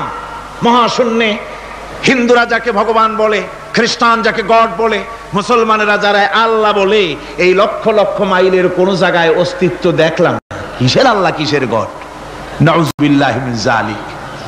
কত বড় ছাগল! তুমি দেখো আল্লাহ রে, তুমি তো নিজের শরীরই নিজে দেখো না। আমরা কি আমাদের নিজের শরীরটা দেখি? আয়নার সাহায্য ছাড়া ঘাটটা কেমন, হিপটা কেমন, ব্যাকটা কেমন, পেছনের উরুটা দেখতে কেমন, আজ পর্যন্ত আয়নার সাহায্য ছাড়া দেখতে পারি নাই। নিজের শরীরটাই দেখতে পারি নাই, আর এই শরীরের স্রষ্টাকে দেখতে চাই। সাহস তো কম না পাগলের। আল্লাহ সুবহানাহু ওয়া তাআলা তিনি মানুষকে সৃষ্টি করেছেন, কত সুন্দর করে তিনি বানিয়েছেন।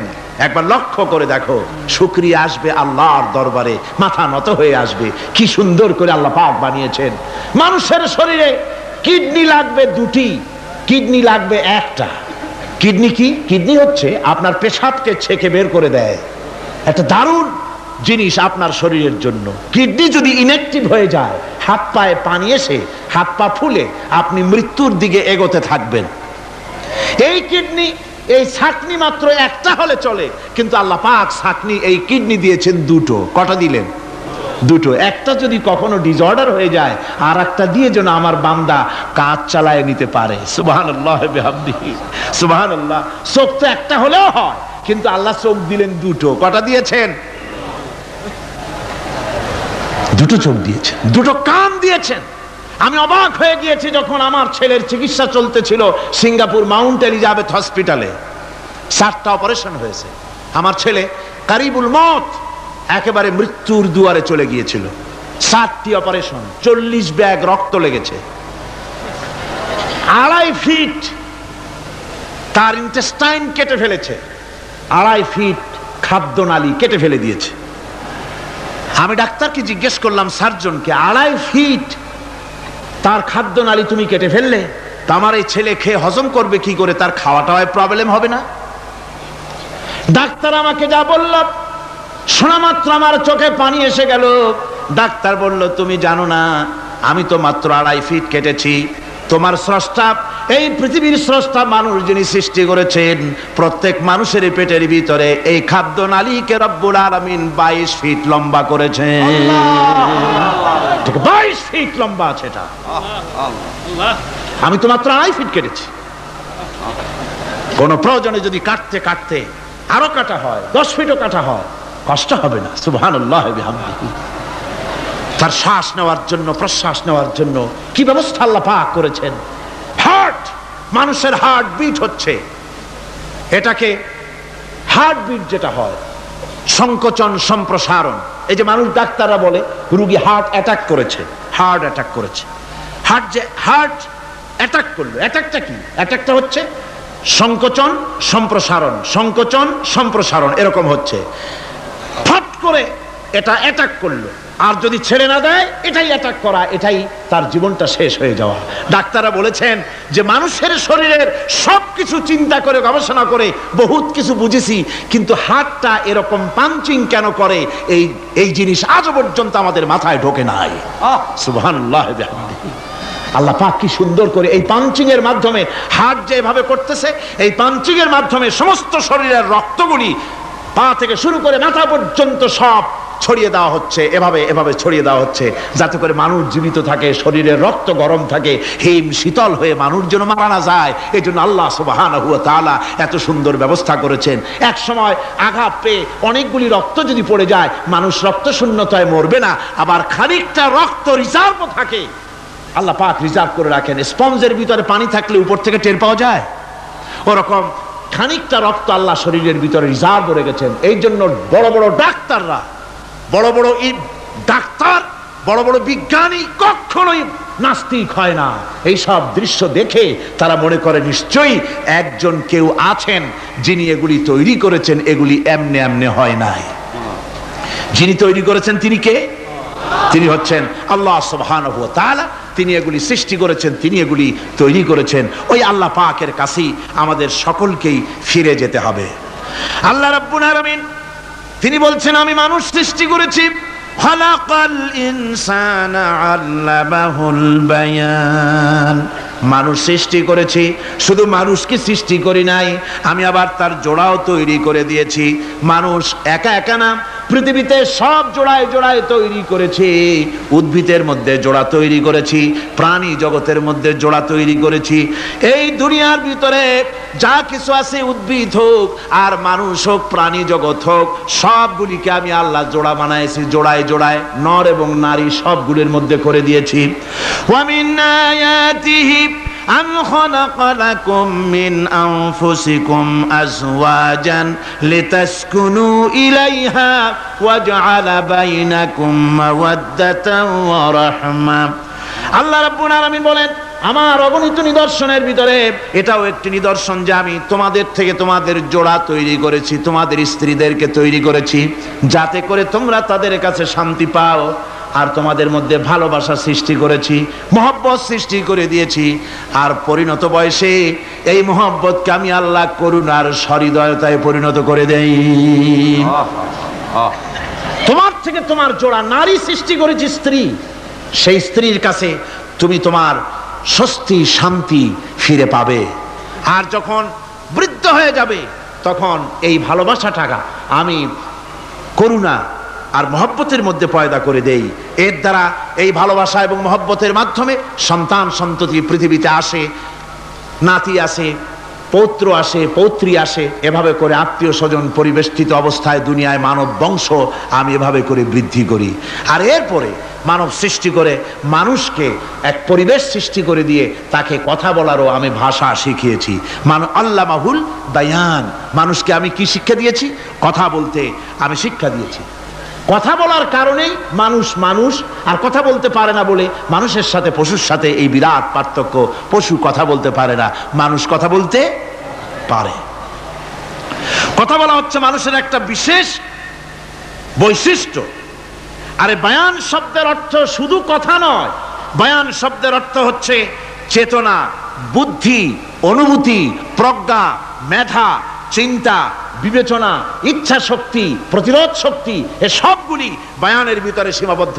যে আমি বায়ান শিক্ষা দিয়েছি, তার মানে এতগুলি জিনিস আমি তোমার মধ্যে আমি সৃষ্টি করে দিয়েছি মানুষের মধ্যে। এরপরে এ বায়ান একটি শিক্ষা। শিক্ষা বলতে বুঝায়, এই শিক্ষাটা আল্লাহ সবাইকে দিয়েছেন। মাছ সাঁতার কাটতে পারবে, পাখি আকাশে উঠতে পারবে, পাখিকে আল্লাহ ওড়ার ক্ষমতা দিয়েছেন। মুরগির বাচ্চা ডিমের থেকে বের করে পানির মধ্যে ছেড়ে দিবেন, ও সাঁতার কাটতে পারবে না। আপনি আমারে কোন মুরগির ডিমের ভিতরে মুরগির বাচ্চা, হাঁসের ডিমের ভিতরে হাঁসের বাচ্চা, সে কি করে বোঝে ডিমের কোন অংশ পাতলা, সেই অংশটা সে অপারেশন শুরু করে দেয়। সে কিন্তু সব জায়গায় ঠকায় না। ওই ডিমের পর্দার ভিতরে একটা অংশ আছে পাতলা, সামান্য পাতলা, সেই পাতলা অংশ সে ঠুক ঠুক করে একটুখানি অপারেশন করে, পর্দাটা ফেটে যায়, সেখান থেকে সে বেরিয়ে আসে। কে শিখালো যে এই জায়গায় ঠুক ঠুক করে আওয়াজ কর, বেরোতে পারবি? কে শিখালো? আল্লাহ পাক শিক্ষা দিয়েছেন। এটা বায়ানের অন্তর্গত। মানুষকে দিয়েছেন বায়ান, ওকে দিয়েছেন শিক্ষা। হাঁসের বাচ্চা পানির ভিতরে ছেড়ে দিলে ওকে সাঁতার কাটতে হবে, কে শিখালো? আল্লাহ পাক। বাতাসে পাখিরা উড়ে বেড়ায় ডানা মেলে। আওয়ালাম ইয়ারাউ ইলা তায়রি সাফাতিন ওয়া ইয়াকবিদনা মা ইউমসিকুহুন্না ইল্লার রহমান। দেখে নাকি তারা পাখিটি কেমন? মেলি দুটি লঘু ডানা, উড়িয়া বেড়ায় শূন্যের পরে নাহি তার কোনো মানা। আবার সে ডানা গুটাইয়া চলে কিন্তু পরে না তবু, বলকে বা তারে শূন্যে রাখিছে ভিন্ন সে এক প্রভু। প্লেনের মতো, এরোপ্লেনের মতো দেখছেন না পাখিগুলি এরকম এরকম করে ওড়ে। আবার কখনো উঠতে গিয়ে আর ডানা দোলায় না, দুটো ডানা শরীরের সাথে মিশাইয়া একেবারে রকেটের মতো উড়ে চলে যায়, কিন্তু পড়ে যায় না। কে তাকে শূন্যের উপরে রেখেছে? জোরে কন।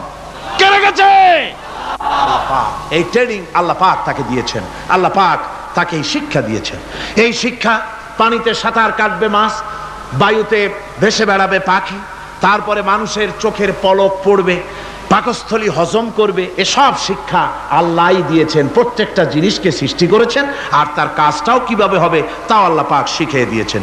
এই জন্য শুধুমাত্র এই শিক্ষাটুকুনি নয়, মূল শিক্ষা হচ্ছে আল্লামাহুল বায়ান।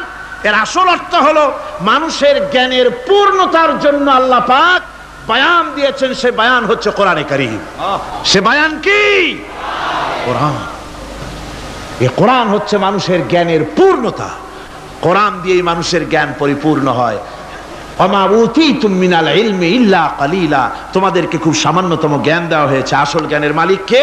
আল্লাহ সুবহানাহু ওয়া তাআলা। আল্লাহ রাব্বুল আলামিন বলেন, আশ-শামসু ওয়াল কমারু বিহুসবানি ওয়ান নাজমু ওয়াশ-শাজারু ইয়াসজুদান। সূর্য এবং চন্দ্র একটা বিরাট একটা হিসাবের অনুসরণে বাধ্য। সূর্য আর চন্দ্র একটা হিসাবের অনুসরণে বাধ্য, এর ব্যতিক্রম হওয়ার কোনো উপায় নাই। সূর্য এবং চন্দ্র তার আপন আপন কক্ষপথে ঘুরবে, ইচ্ছে মাফিক সূর্য চন্দ্র ঘুরতে পারবে না। 12টার সময় সূর্য এসে বলতে পারবে না, বেটা রাত ছড়, আমি এখন উদিত হব। পারবে? পারবে না। দিনের দুপুরের সময় রাত এসে মাথা চাড়া দিয়ে জাগাতে পারবে না, দিন সরে যা, আমি এখন সবটাকে রাত বানায় দেব, পারবে না। চন্দ্র এবং সূর্য একটা নির্ধারিত একটা হিসাবের অনুসরণে তারা রয়েছে, আর এই হিসাবের নিয়ম, কঠোর হিসাবের নিয়মতান্ত্রিকতার ভেতরে থাকার কারণেই মানুষের জন্য চন্দ্র, মাস, বছর ইত্যাদি গণনা মানুষের জন্য আল্লাহ সহজ করে দিয়েছেন। আল্লাহ পাকের নবীর কাছে জিজ্ঞাসা করা হচ্ছে, ওয়ায়াসআলুনাকা আনিল আহিল্লাম, ও নবী আপনাকে প্রশ্ন করা হয় চাঁদ সম্পর্কে। কাফেররা প্রশ্ন করেছে, চাঁদের ক্রমবর্ধমান ক্রমহ্রাস কেন, চাঁদ বাড়ে কেন, কমে কেন, আপনারে জিজ্ঞাসা করা হয়, আপনি জবাবে বলুন, কুল হিয়া মাওয়াকিতু লিন্নাস, বলুন এ চাঁদ হচ্ছে মাস, দিন, বছর গণনা করার জন্য, গোটা পৃথিবীবাসীর জন্য আমি একটা স্থায়ী ক্যালেন্ডার আকাশে ঝুলায় রাখছি। জোরে কোন সুবহানাল্লাহ। বিনা পয়সার ক্যালেন্ডার কে ঝুলায় রাখছেন? আল্লাহ সুবহানাহু ওয়া তাআলা। তিনি ঝুলিয়ে রেখেছেন এই ক্যালেন্ডারকে। আর এই চন্দ্র সূর্য নিজের ইচ্ছা মাফিক চলতে পারে না। আল্লাহ পাক কোরআনে কারিমে বলেছেন, আফা গায়রা দীনিল্লাহি ইয়াবগুন ওয়া লাহু আসলামা মান ফিস সামাওয়াতি ওয়াল আরদি তাওআন ওয়া কারহা। তোমরা কি আমার দেওয়া জীবন ব্যবস্থা ছেড়ে দিয়ে মানুষের তৈরি করা, অন্যের তৈরি করা মতবাদ গ্রহণ করতে চাও? ওয়ালাহু আসলামা মান ফিস সামাওয়াতি ওয়াল আরদ, অথচ আকাশে যা কিছু আছে, জমিনে যা কিছু আছে, সব আমার কি করছে? আমার হুকুম মেনে, আমার আনুগত্য করে তারা চলছে। আনুগত্যের সামনে মস্তক অবনত করে দিয়েছে। তাই তো আমরা দেখতে পাই তাল গাছে কোনোদিন বেল হয় না। হয়? চট্টগ্রামে হয় বোধহয়। তাল গাছে বেল হয়? নারকেল গাছে আম হয়? নিম গাছে লিচু হয়? হয় না। আল্লাহর সুন্নতের ভিতরে কোনো পরিবর্তন পাওয়া যাবে না। দেখুন, বঙ্গোপসাগরের পানি মিষ্টি না নোনা?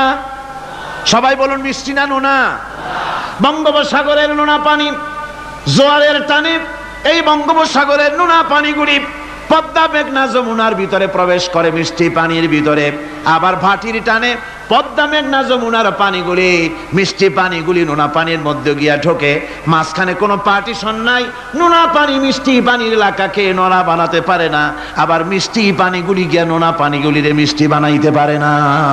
কার হুকুম পালন করে? কার হুকুম? والنجم والشجر يسجدان والسماء رفعها ووضع الميزان। তারকা, বৃক্ষরাজি সব সেজদায় রত। তারাই সেজদা দেয় কারে? কারে সেজদা দেয়? চাঁদ সেজদা করে কাকে? সূর্য করে কাকে? গাছপালা করে কারে? আল্লাহ পাককে সেজদা করে সবাই। সমস্ত সৃষ্টি জগতের কাজ হলো তিনটা। সৃষ্টি জগতের কাজ কয়টা? তিনটি কাজ। একটা কাজ হচ্ছে সৃষ্টি জগৎ মহান আল্লাহর উদ্দেশ্যে সিজদা করবে, তার হামদ করবে, তার তাসবিহ করবে। তিনটা কাজ, সিজদা করবে, হামদ করবে, তাসবিহ করবে। এই তিনটা কাজ হচ্ছে সৃষ্টি জগতের। গোটা পৃথিবীর সবকিছু আল্লাহ পাককে সিজদা করছে। কোরআনে কারিমে রব্বুল আলামিন বলেন, ওয়ালিল্লাহি ইয়াসজুদু মান ফিস সামাওয়াতি ওয়াল আরদি তাওআন ওয়া কারহা ওয়া যিলালুহুম বিল গুদুবি ওয়াল আসাল। আল্লাহ পাক বলেন, আকাশে যা কিছু আছে, জমিনে যা কিছু আছে, সব কিছু আমার সেজদা করে। এমনকি গাছগুলি, গাছও আমার সেজদা করে। গাছগুলি সকাল বেলায়, গাছের ছায়া সকাল বেলায় আর বিকাল বেলায় নিজের ছায়া লম্বা করে দিয়ে আমার সামনে সেজদায় পতিত হয়ে যায়। গাছগুলি আমাকে সেজদা করে, তারকা সমূহ, চন্দ্র সূর্য সব আমাকে সেজদা করে। ওয়ালিল্লাহি ইয়াসজুদু মা ফিস সামাওয়াতি ওয়া মা ফিল আরদ মিন দাব্বাতিন ওয়াল মালাইকাতু ওয়া হুম লা ইস্তাকবিরুন। আকাশ এবং জমিনে যা কিছু আছে আমার সিজদা করে। আমার সিজদা থেকে কেউ অহংকার করে না, অহমিকতা করে না। আমার সিজদা থেকে কেউ ফিরে যায় না, সবাই আমাকে সিজদা করে। সুতরাং ও মানুষ, আমার দরবারে সিজদায় মাথা নত করে দাও। সবগুলি আমার সামনে সিজদা করতেছে। আলাম তারা আন্নাল্লাহা ইয়াসজুদু লাহু মান ফিস সামাওয়াতি ওয়া মান ফিল আরদ ওয়াশ-শামসু ওয়াল কামারু ওয়ান নুজুমু ওয়াল জিবালু ওয়াশ-শাজারু ওয়াদ-দাওয়াবু ওয়া কাসীরুম মিনান নাস। আল্লাহ পাক বলছেন, আকাশ এবং জমিনে যা আছে সব আমাকে সেজদা করছে। চাঁদে, সূর্যতে, গাছপালায়, পাহাড় পর্বতে সবকিছু, সমস্ত প্রাণী জগৎ পর্যন্ত, চতুষ্পদ জন্তুগুলি পর্যন্ত আমি আল্লাহকে সেজদা করে। সুবহানাল্লাহ। আমার বন্ধুগণ, এরপরে সর্বশেষ আমি শেষ করে এনেছি আর মাত্র দুটি আয়াত আপনাদের সামনে বলে আমরা যাব আকর্ষণীয় মুনাজাতের দিকে ইনশাআল্লাহ। সবাই বলেন ইনশাআল্লাহ। আল্লাহ রাব্বুল আলামিন এবার বলেন, ওয়াল আরদা ওয়াদাহা লিল আনাম ফিহা ফাকিহাতু ওয়ান নাখলু যাতুল আকমাম। আল্লাহ পাক বলছেন, পৃথিবীকে তিনি সমস্ত সৃষ্টির জন্য এই পৃথিবী বানিয়েছেন। আনাম, আনাম শব্দের অর্থ হচ্ছে জীব, জানদার। যত জানদার আছে সমস্ত জানদারদের জন্য আল্লাহ পাক এই পৃথিবীকে বানিয়েছেন। অর্থাৎ যাদের প্রাণ আছে, প্রাণী সময়ের জন্য আল্লাহ যা সৃষ্টি করেছেন সেটা হলো এই পৃথিবী। এই পৃথিবী ছাড়া অন্য কোথাও কোন প্রাণী বসবাসের উপযোগী করে আল্লাহ তৈরি করেন নাই। এই পৃথিবীটা কি আল্লাহ পাক প্রাণীদেরকে বসবাসের উপযোগী করে তৈরি করেছেন। তারপরে বলছেন, পৃথিবী তো তৈরি করলাম, এরপরে আমি তাদের সমস্ত খাবার দাবারের ব্যবস্থাও করেছি। খেজুরগুলিকে আমি প্যাকেট করে তোমাদের সামনে দিয়েছি, আচ্ছাদন দিয়ে দিয়েছি। খেজুরের কথা এখানে বলা হয়েছে, শুধু খেজুর খেজুর নয়, খেজুর, আঙ্গুর, বেদানা, আপেল, যত খাবার আমাদের সামনে আল্লাহ দিয়েছেন সমস্ত খাবারগুলি প্যাকেট করা। জোরে বলেন, কি করা? প্যাকেট করা। কি মহব্বত করে আল্লাহ দিয়েছেন। কলা বলেন, তাল বলেন, বেল বলেন, সব খাবারগুলিকে আল্লাহ পাক প্যাকেট করে মানুষের সামনে হাজির করেছেন। কারণ ওয়ালাকাদ কাররামনা বানি আদমা, যেহেতু আদম সন্তানকে আমি সম্মানিত করেছি, তাই আদম সন্তানের সামনে, ভদ্র সম্মানিত মেহমানের সামনে যত খাবার দিলাম সব খাবারগুলিকে আমি গুছিয়ে সুন্দর করে সাজিয়ে আমি কভার করে তোমার সামনে পেশ করেছি। ওয়াল হাব্বুজুল আসফি ওয়ার রাইহান, এরপরে দানা দিয়েছি, ভুসি দিয়েছি। দানা হচ্ছে মানুষের খাবার, ভুসি হচ্ছে পশুর খাবার। এই মানুষের খাবার, পশুর খাবার সবকিছু আমি পরিবেশন করেছি। এরপর আল্লাহ বলছেন, ফাবিআইয়ি আলা'i রাব্বিকুমা তুকাযযিবান। পড়েন, ফাবিআইয়ি আলা'i রাব্বিকুমা তুকাযযিবান। আল্লাহ পাক বলছেন, কোন নিয়ামতকে, তোমার প্রভুর কোন নিয়ামতকে অস্বীকার করতে পারো? আল্লাহর কোন নিয়ামতকে অস্বীকার করতে পারবে না। এভাবে হাজারো নিয়ামত দিয়ে আমি তোমাদেরকে সমৃদ্ধ করেছি। সূরা আর রহমান একেবারে শেষ পর্যন্ত আল্লাহর এই সমস্ত নিয়ামত দিয়ে ভরা, নিয়ামতের কথা দিয়ে, রহমতের কথা দিয়ে ভরা। জোরে কোন সুবহানাল্লাহি বিহামদিহি। এই কোরআন, যে কোরআন আল্লাহ আমাদের শিক্ষা দিলেন, এই কোরআন অনুযায়ী দয়া করে যে কোরআন দিলেন, যাতে অর্থনীতি আছে, সমাজনীতি আছে, রাজনীতি আছে, যাতে মানুষের পারিবারিক জীবন আছে, সবকিছু যে কোরআনে আছে, এই কোরআন দিয়ে রাসূলুল্লাহ একটা সমাজ তৈরি করেছিলেন যেখানে চুরি ছিল না, ডাকাতি ছিল না, জেনা ব্যভিচার ছিল না। ওরকম একটি সমাজ বাংলাদেশে প্রতিষ্ঠিত হোক, এটা কি আপনারা চান? কারা কারা চান? দেখতে চাই।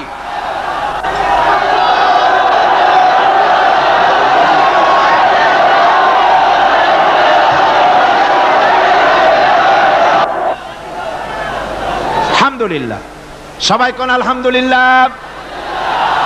আদব রক্ষা করুন, আদব রক্ষা করুন। তাড়াতাড়ি বসুন, তাড়াতাড়ি। আলহামদুলিল্লাহ। আমি বুঝছি ওই এক বুড়ি আছাড় খেয়ে পড়ে গেছিল, বললো যে পড়লাম যখন তুমি একটু পান খাইয়ে নি, মানে স্লোগানের সুযোগ যখন পাইলাম একটু দাঁড়ায় কোমরটা সোজা করে নি। মন্দ না, ভালোই করেছেন। তবে এখন মোনাজাত হতে যাচ্ছে। কি হতে যাচ্ছে? 5 দিনের তাফসীরুল কোরআন মাহফিলের মোনাজাত। খবরদার, মাহরুম হবেন না কেউ। আশাটাই ব্যর্থ হয়ে যাবে। আদ-দুআউ মাখুল ইবাদা। ইবাদতের মগজ কি? জোরে কোন কি? এরপর আর কাউকে হাঁটতে দিবেন না। সব যার যার জায়গায় বসে পড়ুন, যার যার জায়গায় বসে পড়ুন। মুনাজাতে শরীক হওয়ার জন্য প্রস্তুতি গ্রহণ করুন। আল্লাহ সুবহানাহু ওয়া তাআলা তিনি আমাদের জন্য কোরআন দান করেছেন। এই কোরআনই সমাজ গঠনের জন্য আমাদেরকে ঐক্যবদ্ধ হতে হবে। কোরআনের সমাজ গঠন করতে চান? রাসূল করিম সাল্লাল্লাহু আলাইহি সাল্লাম এই কোরআন দিয়ে সমাজ গঠন করেছিলেন। সেই সমাজে চুরি ছিল না, ডাকাতি ছিল না, জেনা ছিল না, ব্যভিচার ছিল না। সেই সমাজ প্রতিষ্ঠা করতে গিয়ে রাসূলুল্লাহকে রক্ত দিতে হয়েছিল, জীবন দিতে হয়েছিল সাহাবায়ে কেরামদেরকে। আমাদেরকেও প্রয়োজন হলে রক্ত দিতে হবে। পারবেন? পারবেন? আজকে সারা পৃথিবী জুড়ে মুসলমানদের বিরুদ্ধে চূড়ান্ত আযাব এসেছে, চূড়ান্ত গজব এসেছে, চূড়ান্ত মার এসেছে। এই মারের মধ্য থেকে আমাদেরকে বাঁচতে হবে, আমাদেরকে প্রস্তুতি নিতে হবে। আগামী দিনের জন্য, আল্লাহর দ্বীন প্রতিষ্ঠার জন্য দৃঢ় সংকল্পবদ্ধ আমাদের হতে হবে। যেসব নারী, বৃদ্ধ, বৃদ্ধা, শিশু চিৎকার বেড়ে আমার কাছে বলতেছে, রব্বুল আলামিন মেহেরবানি করে এই জালিম জনপদ থেকে আমাদের বাঁচাও, তোমার পক্ষ থেকে আমাদের জন্য সাহায্যকারী পাঠাও। এই বলে যখন বসনিয়ার মুসলমানেরা কান্দে, যাদের টাকা আছে, পয়সা আছে, ওদের সাহায্য করতে যারা এগিয়ে এলো না, কিয়ামতের দিন আল্লাহর দরবারে অবশ্যই আসামি হওয়া লাগবে, কোনো সন্দেহ নাই। আজ আরাকান আমাদের বাড়ির কাছে, বার্মা, সেখান থেকে আমার কাছে লেখা হয়েছে। তারা লিখছে, সামরিক জান্তার সম্মিলিত সামরিক বাহিনী নতুন ভাবে চরম নির্যাতন শুরু করেছে। এবারের নির্যাতনের প্রধান টার্গেট হচ্ছে আলেম সমাজ। এ বাহিনী দীর্ঘদিন ধরে মুসলিম নারীদের জন্য শরীয়তের দৃষ্টিতে পর্দা আবশ্যক নয় মর্মে আলেমদের কাছ থেকে ফতোয়া আদায়ের জন্য চেষ্টা করে। ব্যর্থ হয়ে বর্তমানে আলেমদেরকে পাইকারি হারে গ্রেফতার করে ব্যারাকে নিয়ে গিয়ে অমানুষিক নির্যাতন চালাচ্ছে। আলেমদের পুড়িয়ে দাড়ি মুন্ডিয়ে দিচ্ছে। আরাকানের গ্রান্ড মুফতি মাওলানা নুরুল হক সাহেবকে অনেক নির্যাতনের পর উপরোক্ত ফতোয়া আদায় করতে না পেরে নির্মম ভাবে তাকে হত্যা করেছে। প্রতি মুসলিম পাড়া থেকে 20-30 জন করে মুসলিম যুবতী সামরিক বাহিনীর ব্যারাকে সরবরাহ করার জন্য নির্দেশ দেওয়া হয়েছে।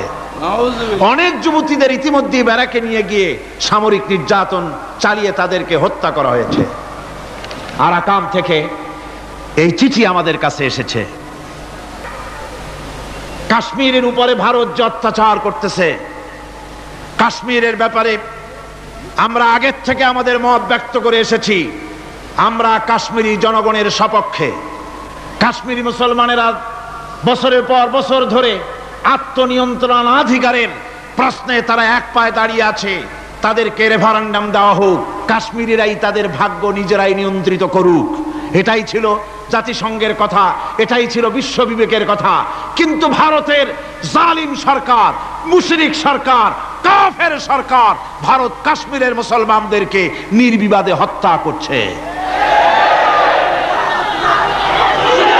আমি আশ্চর্য হয়ে যাই যখন দেখি বাংলাদেশের কোন পত্রিকায় কাশ্মীরি জনগণকে লেখে বিচ্ছিন্নতাবাদী। এরা নির্লজ্জভাবে ভারতের পা চেটে নিজেদের জীবিকা নির্বাহ করে। আমি আজ আপনাদের খেদমতে আরজ করতে চাই, পৃথিবীর নির্যাতিত মুসলমানদের পাশে আমরা আমাদের জীবন নিয়ে পাহারা দেব। আমাদের আর কিছু না থাকতে পারে, আমাদের ইমানের মজবুতি আছে। ইমানের মজবুতি আছে না? আপনারা মনে রাখবেন, ভারত তার অপসংস্কৃতি আমাদের মধ্যে ঢুকাচ্ছে। বাংলাদেশের মধ্যে মঙ্গল প্রদীপ দিয়ে অনুষ্ঠান শুরু হয়ে গিয়েছে। মঙ্গল প্রদীপ দিয়ে অনুষ্ঠান শুরু করা হচ্ছে। তারপরে নববর্ষ উদযাপনের জন্য হিন্দুয়ানি কায়দায় উদযাপন করা হচ্ছে। সাব গেমস শুরু করা হলো, কোরআনে কারীম তেলাওয়াত করা হলো না। সেখানে বর এবং বধূ বানানো হয়েছে, তাতে টোপর পরায়া হিন্দুয়ানি কায়দায় করানো হয়েছে। বাংলাদেশের কলেজ ইউনিভার্সিটির সামনে মূর্তি বসানো হতেছে। সুতরাং অপসংস্কৃতি দিয়ে ভারত বাংলাদেশের উপর তার আধিপত্য বিস্তার করতেছে। এ ব্যাপারে মুসলমানদের ঐক্য চাই। আমাদের ব্যাপারে ভারতের যে ভূমিকা, সে ভূমিকা হচ্ছে ওরা আমাদেরকে মেরে ফেলতে চায়, ওরা আমাদেরকে পানিতে মারবে, ওরা আমাদেরকে ভাতে মারবে, ওরা আমাদেরকে শেষ করে দেবে, স্বাধীনতাকে বিপন্ন করে দেবে। এজন্য আজ এই বিশাল জনসমুদ্রের কাছে প্রশ্ন করি, যদি প্রয়োজন হয় আমাদের চির দুশ্মন ভারতের বিরুদ্ধে যদি লড়াইয়ের প্রয়োজন হয়, তোমরা সবাই প্রস্তুত থাকবে।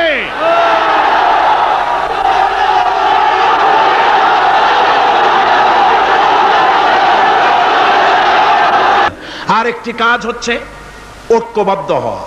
কি হওয়া? ঐক্যবদ্ধ হতে হবে আমাদেরকে। ওলামা, মাশায়েখ, পীর বুজুর্গ যারা আছে সকলকে ঐক্যবদ্ধ হতে হবে। কাদা ছড়াছড়ি বন্ধ করে দিতে হবে। কাদা ছড়াছড়ি করে কোনো লাভ নাই।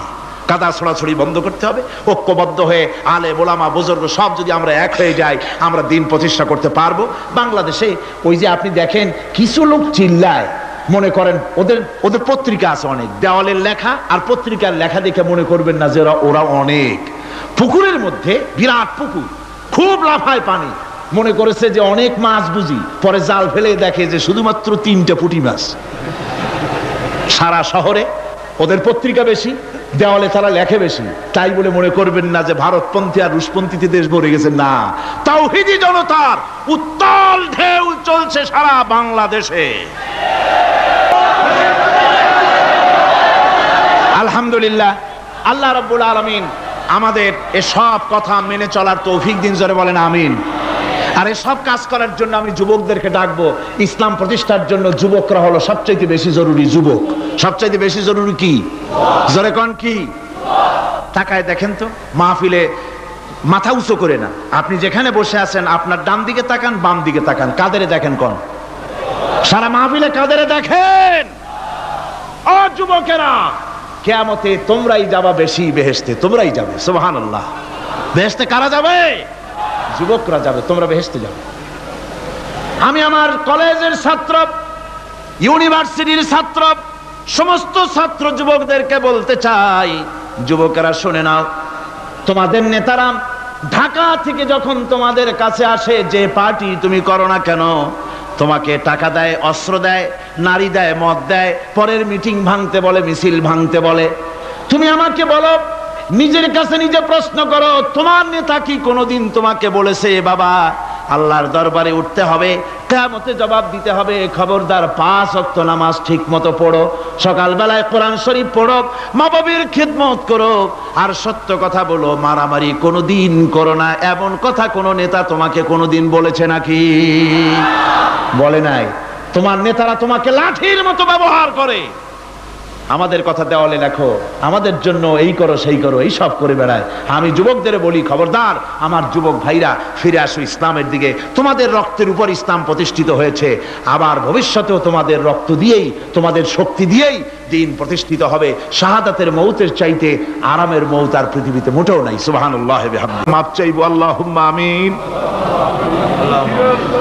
রব্বানা ظلمنا أنفسنا وإن لم تغفر لنا وترحمنا لنكونن من الخاسرين ربنا ظلمنا أنفسنا وإن لم تغفر لنا وترحمنا لنكونن من الخاسرين ربنا لا تزغ قلوبنا بعد إذ هديتنا وهب لنا من لدنك رحمة إنك أنت الوهاب رب العالمين লক্ষ লক্ষ মুসলমান নরনারী 5 দিন ব্যাপী কোরআনে কারীমের তাফসীরের মাহফিল শেষ করে আজকে আকাশের নিচে বসে কাঙ্গালের মতো, ভিক্ষুকের মতো গুনার বোঝা মাথায় নিয়া তোমার দরবারে ছোট ছোট 2খানা হাত তুলে ধরেছি। রব্বুল আলামিন, আমাদের গুনার দিকে নজর করো না, আমাদের গুনার দিকে তাকায়ও না। আমরা এত গুনাহ করেছি, সেদিকে তাকালে হয়তো রহমত করতে ইচ্ছে করবে না। আয় আল্লাহ, আমাদের গুনার দিকে তাকায়ও না, আমাদের চোখের দিকে তাকাও, আর আমাদের মুখের কাকুতি মিনতির দিকে তাকায়া আমাদের জিন্দেগির গুনাহ আল্লাহ মাফ করে দাও। রব্বুল আলামিন, এই 5 দিন তাফসীর করতে গিয়ে যদি কোনো ভুল আমি করে থাকি, আয় আল্লাহ, আমি মানুষ, ইলম কালাম নাই, আমি যদি কোনো ভুল করে থাকি, আল্লাহ তুমি দয়া করে আমাকে মাফ করে দাও। কোনো ভুল কথা যদি বলে থাকি, তোমার বান্দাদের স্মৃতি থেকে তা মিটাইয়া দাও। আয় আল্লাহ, হক কথা যা বলেছি, কোরআনের কথা, হাদিসের কথা, তেলাওয়াত যা হয়েছে, জিকির আজকার হয়েছে, আল্লাহ এতে তুমি খুশি হয়ে যে সওয়াবটুকুন দিবে, আল্লাহ দয়া করে সওয়াবটুকুন সরওয়ারে কায়নাত, আশরাফুল আম্বিয়া, সাইয়্যিদুল মুরসালিন, রাহমাতুল লিল আলামিন, জনাবে মুহাম্মদুর রাসূলুল্লাহ সাল্লাল্লাহু আলাইহি ওয়াসাল্লামের রূহ মুবারকে পৌঁছায়া দাও। রব্বুল আলামিন, तमाम পৃথিবীর মাটির নিচে যত মুমিন মুমিনাত শুয়ে আছে, আল্লাহ তাদের আরওয়ার পরে সওয়াব পৌঁছায়া দাও। রব্বুল আলামিন, আমরা বড় গুনাহগার। এই মুহূর্তে মনে পড়ে গেল আমাদের আব্বাজানের কথা,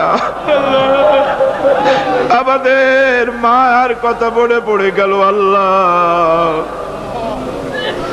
আয় আল্লাহ, আমাদের আব্বাজান যারা কবরে চলে গেছে, আমাদের জন্য কত কষ্ট করেছেন, আল্লাহ বাপজানের কবরটাকে বেহেশত বানাইয়া দাও।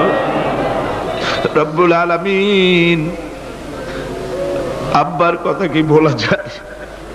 আমাদের মানুষ করার জন্য কত কষ্ট করেছেন, কত মিথ্যা মামলা করেছেন, কত বাড়ি ঘর করে গেছেন আমাদের জন্য। একটা পয়সা নিয়ে যান নাই, কিছু নিয়ে যায় নাই, খালি হাতে চলে গেছে। আল্লাহ বাপজানের কবরটা বেহেশত বানাইয়া দাও। রব্বুল আলামিন, জনম দুঃখিনী মা, আমাদের মা যাদের বিদায় হয়ে গেছে, আল্লাহ বেহেশতের বাগান বানাইয়া দাও কবরটারে। আল্লাহ কবরগুলিকে জান্নাতুল ফেরদাউস বানাইয়া দাও। রব্বির হামহুমা কামা রব্বায়ানি সগীরা, রব্বির হামহুমা কামা রব্বায়ানি সগীরা। আল্লাহ আমাদের দিকে একটু তাকাও। সূরা আর রহমানের তাফসীর করলাম, তুমি তো রহমান, তুমি রহিম, তুমি জব্বার, তুমি সত্তার, তুমি মুহাইমিন, তুমি মুমিন, তুমি মুতাকাব্বির, তুমি সত্তারুল উয়ুব। আল্লাহ আমাদের দিকে তাকাও, আমাদের দিকে তাকাও। আয় আল্লাহ, এইভাবে করে মায়ের কাছে দাঁড়ায়া যদি মা মা বলে যদি কাঁদতাম, এমন নিষ্ঠুর মা নাই যে কোলে না নিয়ে পারে। আল্লাহ, মায়ের চাইতে লক্ষ গুণে মায়া তোমার বেশি, আমাদেরকে রহমতের কোলে টেনে নাও। আয় আল্লাহ, যত মানুষ মাহফিলে হাত উঁচু করছে, যত গুনাহ আছে আজকের মাঠ থেকে কেউ যেন গুনাহ নিয়ে বাড়ি না যায়। আল্লাহ, আমাদের শিরক গুনাহ মাফ করো, আমাদের বেদাতের গুনাহ মাফ করো, চুরি ডাকাতির গুনাহ মাফ করো, মানুষ হত্যা করার গুনাহ মাফ করো, জিনা করার গুনাহ মাফ করো, যত গুনাহ করেছি মাফ করে দাও আল্লাহ রব্বুল আলামিন। এই মুহূর্তে দোয়া করি আমরা বসনিয়ার মুসলমানের জন্য। আল্লাহ, বসনিয়ার মুসলমানদের ওরা মেরে শেষ করে দিল। আল্লাহ আল্লাহ, তুমি দয়া করে তোমার রহমত, তোমার রহমান নামের ওসিলায় বসনিয়া বাঁচায়া দাও। সার্ব এবং ক্রোশীয়দেরকে তুমি খতম করে দাও। আলজেরিয়ার মুসলমান, ফিলিপিনের মুসলমান, প্যালেস্টাইনের মুসলমানদেরকে আল্লাহ হেফাজত করো। মিশরের ইসলামী আন্দোলনের লোকদেরকে আল্লাহ মারা হচ্ছে, তাদের তুমি হেফাজত করো। আল্লাহ, কাশ্মীরের মুসলমানদেরকে ভারতের কাফের বেঈমানেরা মারতেছে, কাশ্মীরের মুসলমান বাঁচাইয়া দাও। আয় আল্লাহ, আরাকানের মুসলমানদেরকে তুমি হেফাজত করো, বার্মার মুসলমানদের হেফাজত করো। রব্বুল আলামিন, বাংলাদেশ আমাদের প্রিয় জন্মভূমি। আল্লাহ, তুমি দয়া করে এই দেশে কোরআনের শাসন চালু করে দাও। আল্লাহ, বাংলাদেশে কোরআনের আইন চালু করে দাও। আল্লাহ, কোরআন সুন্নাহর আইন তুমি চালু করে দাও। আল্লাহ রব্বুল আলামিন, আমাদের দোয়া তুমি কবুল করো। আল্লাহ, দোয়া আল্লাহ, আমাদের কান্নার আওয়াজ তুমি শোনো। আল্লাহ, কিচ্ছু নাই কান্দা ছাড়া আমাদের কাছে। আল্লাহ, এই মাহফিলে যত যুবক এসেছে, আমাদের দেশের যুবকদের চরিত্র শেষ হয়ে যাচ্ছে। আল্লাহ, সব যুবকদের জন্য দোয়া করি। আল্লাহ, যুবক ছেলেদের ইসলামী আন্দোলনের জন্য খালিদ বিন ওয়ালিদ বানায় দাও। এই মাহফিলে যত যুবক এসেছে, আল্লাহ সব যুবকদের ইসলামী আন্দোলনের কর্মী বানায় দাও। আয় আল্লাহ, বাংলাদেশের সেনাবাহিনী, বাংলাদেশের বিডিআর তোমার দরবারে মঞ্জুর করো, তাদের সিনায় হিম্মত দাও। বাংলাদেশের পুলিশ বাহিনী ইমাম দিয়া কলজেটারে ভরে দাও। বাংলাদেশের সেনাবাহিনী, air force, land force, BDR, police, এদের কলিজায় এত বড় ইমাম দাও যে ইমানের জোরে বাংলাদেশের প্রতি ইঞ্চি জমিন রক্ত দিয়ে হেফাজত করতে পারে। ঘুষ থেকে তাদের বাঁচার তৌফিক দাও। আল্লাহ, তোমার কোরআন শরীফের মাহফিল 5টা দিন পর্যন্ত স্বেচ্ছাসেবকরা যা কষ্ট করেছে, আল্লাহ তুমি দেখেছো। ওরা ট্রাফিক পুলিশের দায়িত্ব পালন করেছে, ওরা খায় নাই, রাত দিন কষ্ট করেছে। রৌদ্রে পুড়ে পুড়ে সুন্দর চেহারা অনেকের কালো হয়ে গেছে। আল্লাহ, স্বেচ্ছাসেবক গুলোকে জান্নাতুল ফেরদাউসে কিয়ামতে জায়গা দিও, জাহান্নামের আগুন হারাম করে দিও। আল্লাহ, ইয়া আল্লাহ, ইয়া আল্লাহ। আমার ভাইরা, হুজুর সাল্লাল্লাহু আলাইহি ওয়াসাল্লাম আরাফাতের ময়দানে দুহাত উঁচু করে দিয়ে আল্লাহর কাছে চাইছিলেন, যাতে তার বগল দেখা গিয়েছিল। হাদিস শরীফে এসেছে, আল্লাহর কাছে দুটো হাত উঁচু করে দিয়ে চান, ইয়া আল্লাহ। আল্লাহ, কান্দেন কান্দেন, আজকে কাঁদবেন না, কবে কাঁদবেন? আজই তো কান্নার দিন। কাঁদেন আল্লাহর কাছে, আল্লাহ ভিক্ষা চাই তোমার কাছে। আল্লাহ আল্লাহ, অনেকের রোগ ব্যাধি আছে, মাফ করে দাও। আল্লাহ, আজকের এক মহিলা আমার সঙ্গে টেলিফোনে কাঁদলেন, 20 বছর পর্যন্ত রোগে ভুগতেন। রাহেল আক্তার লাকি তার নাম।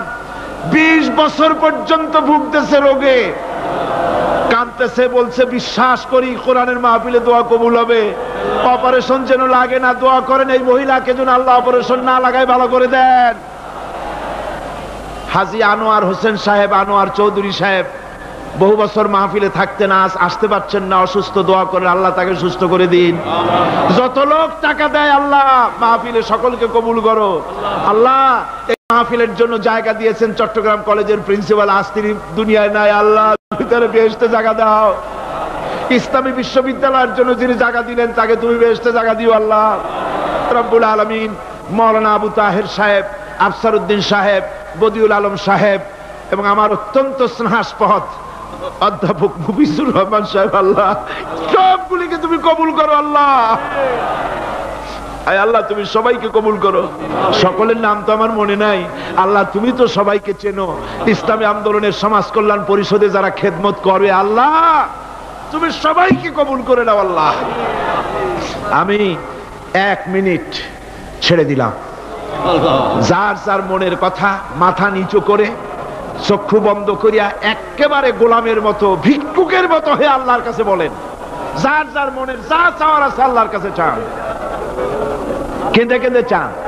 আল্লাহ শাহিদি সাহেবের হায়াত বাড়িয়ে দাও, আল্লাহ শাহিদি সাহেবের হায়াত দারাজ করে দাও, আল্লাহ তাকে সুস্থ করে দাও, আল্লাহ তার কণ্ঠস্বরকে আল্লাহ তুমি হেফাজত করে দাও, আল্লাহ তাকে সমস্ত রোগ ব্যাধি থেকে শিফা দান করো, আল্লাহ তার হায়াত দারাজ করে দাও, আল্লাহ তার শরীরকে সুস্থ রাখো আল্লাহ রব্বুল আলামিন। রব্বুল আলামিন আয় আল্লাহ তাআলা, তোমার বান্দারা মনে মনে কি চাইলো আমি জানি না, তুমি আলিমুম বিযাতিস সুদূর। তোমার বান্দারা মনে মনে চাইছে সব তুমি জানো আল্লাহ। আল্লাহ যে যা চাইলো জায়েজ তরিকায় সবাইরে দিয়া দাও আল্লাহ। আমার মা বোনেরা, মেয়ে লোক মানুষ, পেটে বাচ্চা, কোলে বাচ্চা, কষ্ট করে মা বোনেরা বহুত দূর দারাজ থেকে এসেছে আল্লাহ। আমার মায়েরা বোনেরা যারা আসছে আল্লাহ, কিয়ামতে তাদেরকে খাদিজা এবং আয়েশার কাতারে দাঁড় করায় দিও আল্লাহ। আমার মা বোনদেরকে পর্দায় থাকার তৌফিক দিও আল্লাহ। মা বোনদেরকে তুমি হেফাজত করো। যত রিকশাওয়ালা এসেছে আল্লাহ, এত কষ্ট তারা করে, ওদের ভাগ্য তুমি উন্নতি করে দিও আল্লাহ। রিকশাওয়ালা, ঠেলাওয়ালা, কুলি, মজুর, আল্লাহ সকলের উপরে তোমার রহমত নাজিল করো। কলেজ বিশ্ববিদ্যালয়ের শিক্ষক, ছাত্র, ডিসি, এসপি, জজ, ব্যারিস্টার, ম্যাজিস্ট্রেট, আইনজীবী, বুদ্ধিজীবী, সাহিত্যিক, সাংবাদিক, প্রকৌশলী, চিকিৎসক, কৃষিবিদ, আল্লাহ সকলের উপরে তোমার রহমত নাজিল করো আল্লাহ রব্বুল আলামিন। আমরা এই বিশ্বাস নিয়ে হাত নামাচ্ছি যে আমরা এতক্ষণ যা বলেছি তুমি শুনেছো, আমরা যা বলেছি তুমি কবুল করেছো। আয় আল্লাহ আমাদের মুনাজাত তোমার দরবারে কবুল করে দিও আল্লাহ। সুবহান রাব্বিকা রাব্বিল ইজ্জাতি আম্মা ইয়াসিফুন ওয়া সালামুন আলাল মুরসালিন আলহামদুলিল্লাহি রাব্বিল আলামিন ওয়া জাআল আখিরা কালিমাতিনা ইনদাল মাউত লা ইলাহা ইল্লাল্লাহু মুহাম্মাদুর রাসূল।